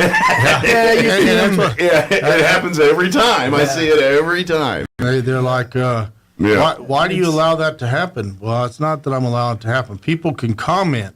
You have to be transparent. You have to be transparent, and you gotta allow the comments. What we don't want is when it becomes racist or threats or anything like that. Then we'll pull those. But most of the time, if it's somebody from California who's just throwing their words in there, I'll cut them out of that mess. And this is a lesson, and I'm sure you guys see it every day. I feel like this is a lesson that humanity's like trying to stop teaching. That's right. And the lesson is, for every decision you make, there is a consequence for it. There is a reaction to the decision. Yep. Ideally, you're hoping it's good. Yep. But every decision you make is going to have a positive and negative. Yep. And if you keep choosing to go this path, certain things are going to happen. But I love the fact that it's transparent. You can see what's going on in your community, but also it is a reminder to younger generations, to people else saying, see what's going. If you do this kind of stuff, this is the thing that's going to happen to you. Yep. There's a consequence for you choosing to drink and then get on the road. Yep. There's a consequence for you choosing to go to that party and start that argument. Yep. There's a consequence for everything, and you can't blame anybody else but your decision on that. Sure. And that's the biggest lesson in humanity we got to learn is, sure, you could, in human nature, we love to find a fall guy, someone we can blame for the thing. But at the end of the day, you got to own up for that. And with social media now and everything that we see going on and everything that, if you have information and it's releasable, release it. Don't leave the public hanging. If you know there's somebody in an area that you're looking for, get it out there. Get it on Facebook. Give the statements and everything. It's important for the public to know that you're looking for this person. The public are the ones that find them for us. Sure. They're the ones that call in. You guys just take all that information and go act on it. And you want they deserve to know. They need to know. Well, and you want to get the information out there from the entity that knows the facts, not let the media put it out.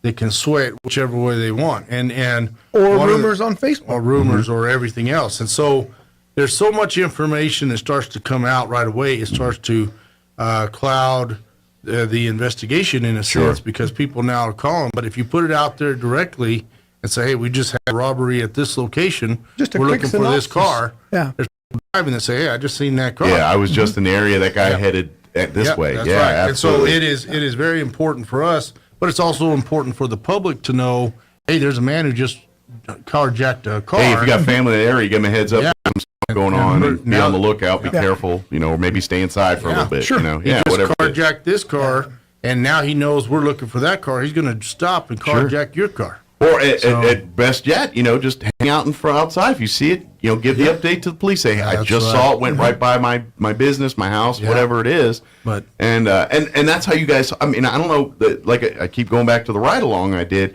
that particular night. A guy got busted for DUI because the public saw this clown driving all goofy on the road.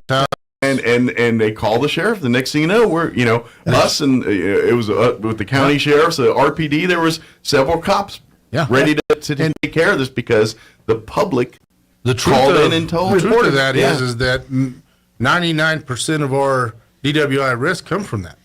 And it could be somebody who saw him driving, somebody who may have a issue with them and seen him leave or whatever. There's so many different things that go on, and so what we know is they exes call all the time. Yeah, there is a bit of that vindictive. He just dropped the kids off, and he's drinking. And now with that pound DWI and all these different things you can put in. You guys have to delineate what's the vindictive versus this is a real and so public concern. So one of the things you got to remember is that when you get there, you're not stopping them because of the call. I'm now watching them, and I can tell. Pretty quickly, they've been developing our. You guys have, obviously, especially if you've been doing this for as long as you guys have. You can see it. You can spot a drunk a mile away. You can probably figure it out before they realize it. Same way when you're driving down the road and a car's coming towards you. You know when the driver is tired.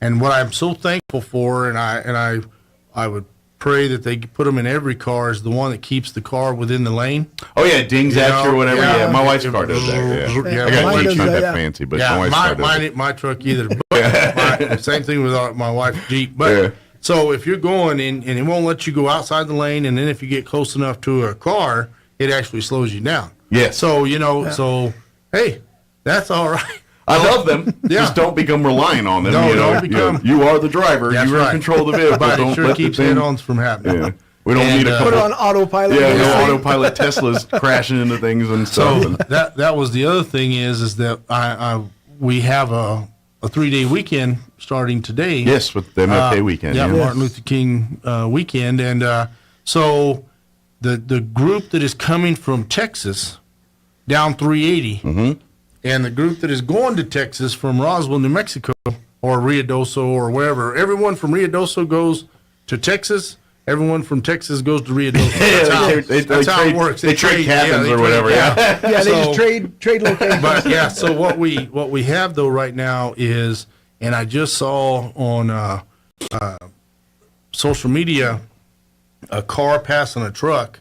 The car that was in the other lane was able to swerve, while the car behind it didn't see because this one was in front. Hits them head on, knocks that car into the truck as well, caused so much of an accident because somebody was in such a hurry that they're passing these trucks knowing, and this is what I tell everybody, it's going to add just a few seconds or minutes to your trip. Well, that's just it. People want to save that second, and then how many people have lost their lives for seconds thinking they're cutting a corner here when they end up killing themselves or other people? Well, what gets me is they're driving from here to Tatum or to Texas, but they'll pass you going 150 miles an hour, right, in your personal car, and then you get to Tatum, and they're standing there walking around. And I'm like, what did that do? I got here the same time. I'm still here while you're here. You feel better? And what just happened? So, so it really makes no sense. I'm kind of curious with if you guys are seeing it. You know, obviously with the social media world and everything else, and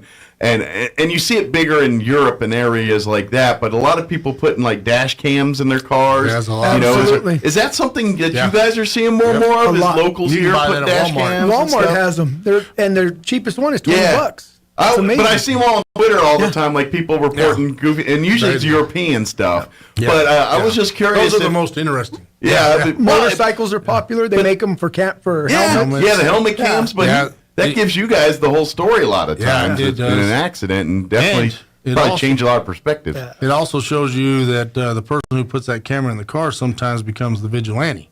That's true. And, They're looking for craziness and fill a thing so they can pad their social media. So we got to be, like I tell them, you got to be careful because you never know who's going to pull a gun. Although it would be great when you do have that weird incident where someone cuts you off or something happens, and it's a you said versus they said situation, and now you got a cam available saying, see, this backs up what I'm saying versus what you say. Don't let them block you in. Don't get out of the car to fight because you're going to get killed. Well, and that's at the mental health right now where people are and you see those videos all over Facebook and Twitter and TikTok and whatnot. Yeah.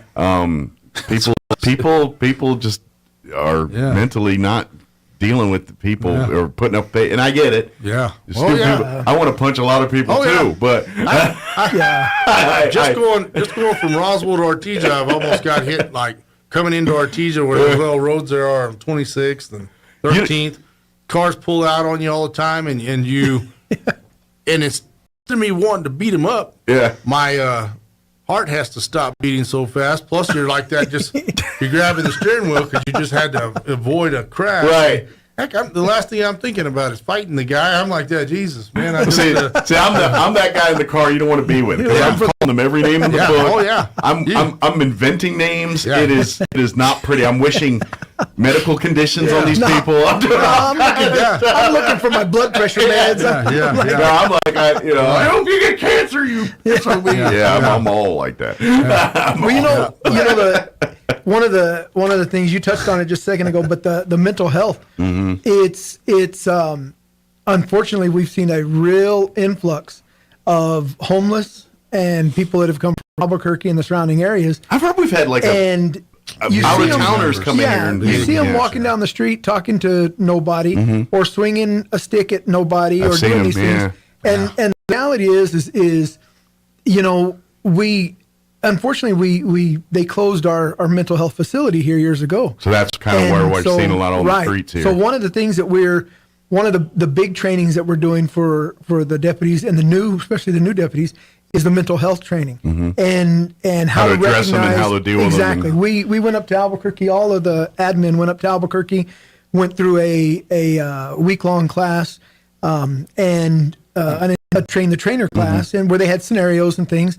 And then we brought that entity down here and put additional deputies, FTOs, the sergeants all through it, because for them to be able to recognize, is this a manic state or is this somebody just being defiant? Is this do we need an ambulance here? Or do we need a jail cell? What's going on? Exactly. Yeah, one of the things, I'm the chairman of the DWI committee, and we have groups that are in there for treatments, for mental health, for alcohol abuse, for all these different things.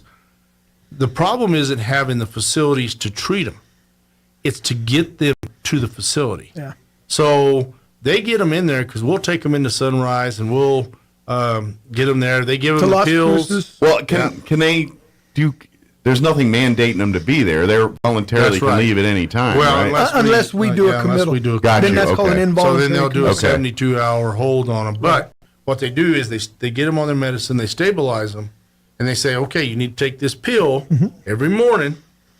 And they cut them loose. When they cut them loose, well, that person's mind isn't there, and or whatever may be. Sure. And they can't manage that task. They can't manage that task. Or they feel better, just like whenever you get stop an injury, doing it. Yep, they stop feel doing better it. and they just stop taking it. Yeah. Oh, I don't need it anymore. I feel better. Sure. And then they're back to square one. Well, I don't know how many stories we're almost out of time, but there's like a Netflix story of a lady, a young girl that was murdered in a hotel in California, and she was a college kid, very bright and everything. And at the end of the day, it was a mental health thing. She's bipolar. She was off her meds, and she actually went up to the roof and killed herself. But she was missing for a long time. You ever seen Shutter Island? Yes. Shutter Island is an amazing movie. I believe that a lot of that is you put somebody on this medication, and there's no one to monitor them. I can tell you this experience myself, because when I was going through my blood pressure medicines, trying to figure out which one worked, it will cause you're a guinea pig. It will cause you some serious anxiety. Did you have some other things and heat resistance issues? That's when I have with blood pressure. I sweat like a never mind. I sweat badly. Well, and you wake up in the middle of the night sweating and everything else. And so it causes some problems. So they'll just not want to take that medicine anymore, and so that feeling of and I'm telling you, they were like, well, the medicine's just trying to work. No, it tried to stop my heart. But in the end, it scares you to death, and so you're like, you know what, I'm better off doing this. Sure. And that's the same thing with these people who have these issues. Well, and this is it. If you're dealing with this, like they are diagnosed with bipolar, you can't just say, here's a pill and take it and you're good to go. You cannot. That's constantly evolving change. You need constant professional health care. That's right. It's no different than diabetes or anything, or high blood pressure or anything else. It evolves and changes as you get older, and so you just can't take the same magic pill for the rest of your life and be good to go. Well, you know what I believe, and this is something that I'm an advocate for, is there has to be a mental health institution again. It doesn't, I know that what they said about the abuse and everything that happened, but one thing is we have retirement homes where they have guidelines and they have to be dealt with, and people still they make sure they get the meds on time. Yeah, but even there, people have they still claim abuse. Sure. Well, one thing is we gotta do the same thing with these individuals, because I'm telling you, sitting down here on the curb outside of Wendy's, where cars are turning off of the road, someone's going to run them over because they don't see them there. It's a dangerous spot. And I've watched more people or they run just step over right a out curb. in traffic. They'll run over a curb trying to make that turn right there, and they're going to run that individual over. And he sits there like he's got a little jacket over him, and he looks like a fire hydrant. And but if being out there, they have nobody that will come to them and say, hey, make sure you take this pill today. Make sure you do this. And also, you don't want to be that person to go say, take this pill, because they'll fight you. Yeah. So either way, you got to have a place you can take them for treatment. If not, long term, they need to be long term. Yeah. And I'm not trying to get political or anything, and I know we're getting ready to legislate session. Maybe next time, 2 weeks, or when you come in, we'll talk more about that side of things. But I'll be there for some of that. But like I know, the governor's the thing where maybe getting everybody another $750 or $1,500 or whatever it is, and I'm like, sure, I like money, but let's put it into mental health. Instead do that. Let's exactly. You're pretty good if you're getting it. Yeah. I'm paying can, I think. That's the way that works. Enjoy my 15. Well, that's what I'm saying. Is like I'd much rather you keep it and put it towards something else. like that where. Because I don't know the numbers, but I imagine every New Mexican gets $750. That's a lot of money. The money will come and go, but the facility and the treatment is a long-term lasting effect. You're going to turn out the product. Is the trucks to Walmart carrying big screen TVs increases when that check starts coming out. And I'd rather see it open up a mental health facility or something. That's my whole thing. And instead of buying boats with it, let's save lives. We have some great counselors here in Roswell, and I'm telling you, they care.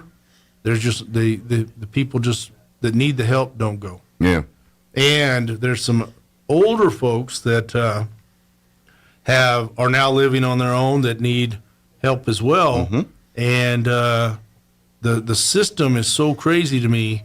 If you go out there and it looks like they're surviving, they leave them alone. Although all around the house, in Walmart bags is their poop. Right. Well, they say, well, at least they pooped in the bag. Well, that's not a good thing. This is acceptable to you? Yeah. But this is what we're dealing with in this world we're living in. It's an ostrich with his head in the sand rather than dealing with it, because here in the next 5 years, 10 years, it's going to be so bad. The streets. It'll be rampant. The number of homeless is out. You see those videos online of San Francisco and Portland, these other cities. Yeah. It'll be here. Yeah. So the time it's thank 9 you so o'clock. much. Well, I appreciate you. And anytime, guys, and we'll see you here in a couple weeks, if not sooner. That's right. Stay safe. Tell all your deputies. And we are hiring. Go get to the Chaves County website. You can apply online. Yeah, or just walk into the admin building there and get an application. They'll start talking to you. Follow the Travis County Sheriff's Office Facebook page. Yep, stay up to date on that. Like and follow it. That way you can keep up to date on that. And occasionally see a fun picture of the sheriff. Putting hot food in his mouth or holding a baby or something. He's trying. He thought he got me again, and I ate it like nothing. And real quickly, I brought in these chips, and they were. They're the Carolina Reaper. Oh, the Reaper ones. Yeah, but I eat those like candy. He grabbed a handful and ate them, and then the administrator, she grabbed a handful. Janet, she ate them, and I said, "Well, I must have got duds." So I grabbed one and ate it. I'm not that guy. He took a bite of the end of it. That was all he did. I'm not that guy. Yeah. I said, "Oh." They were playing a joke on you because as soon as you left, those two went in the other room like, "Give me water, give me sugar." So I'm online looking for the hottest stuff I can find to get. When I go to Hobbs, I'll go to Taco Villa and I'll get those habaneros and I'll put them in the burrito and I'll eat the habaneros in the burrito, just the whole habaneros. And do you have any innards at all, or is it just? I don't think so. I think it's all. I think it's just. It makes me sick. Burn it all out. So I eat those so he's been trying to get me on some of this. So if anybody out there knows of anything real hot, let me know. All right, up to the Facebook page. We can get that there. But thank you so much. Thank you guys. We appreciate you. Stay safe. We'll see you in a couple weeks. Enjoy your weekend. You Stay too. safe. So you too. Enjoy the long weekend, and hopefully it's nice and quiet. It's gonna be quiet. It's 9:02. You're listening to 106.5 Roswell's Talk. And hopefully it's nice and quiet. It's gonna be quiet.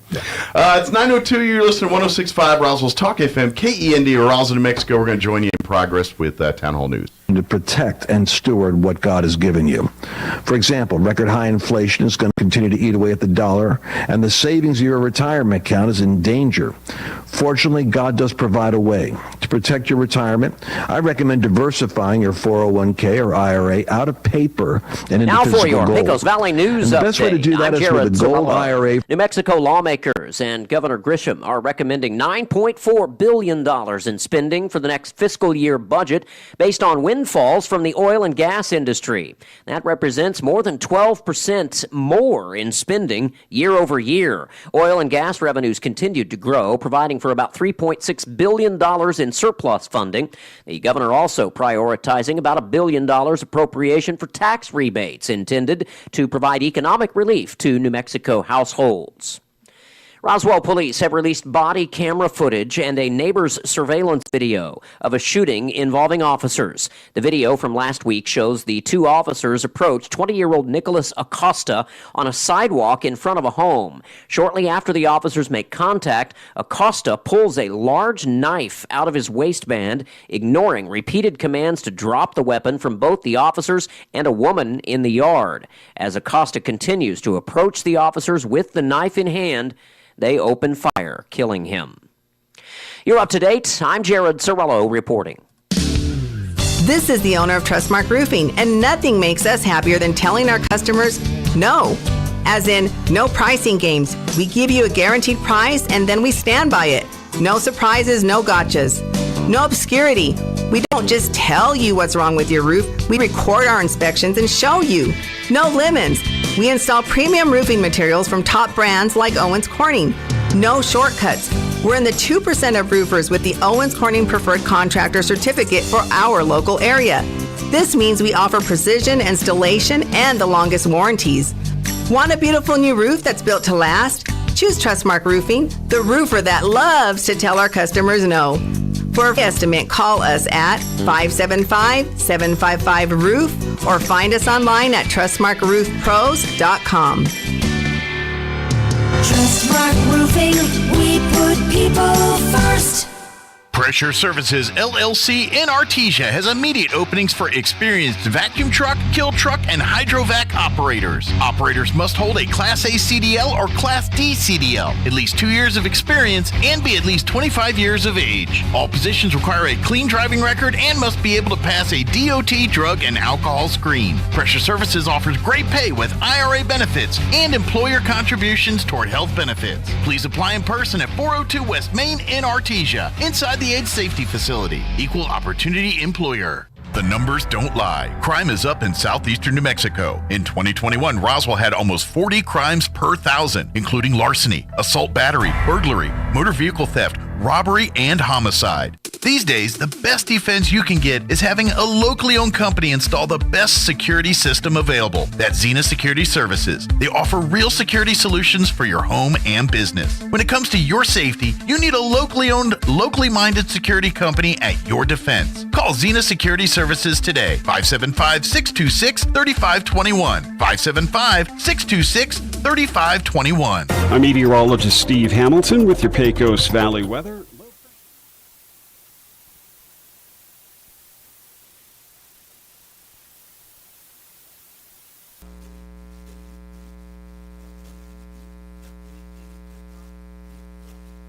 Over by Russian forces in the first months of the war and remains under their control.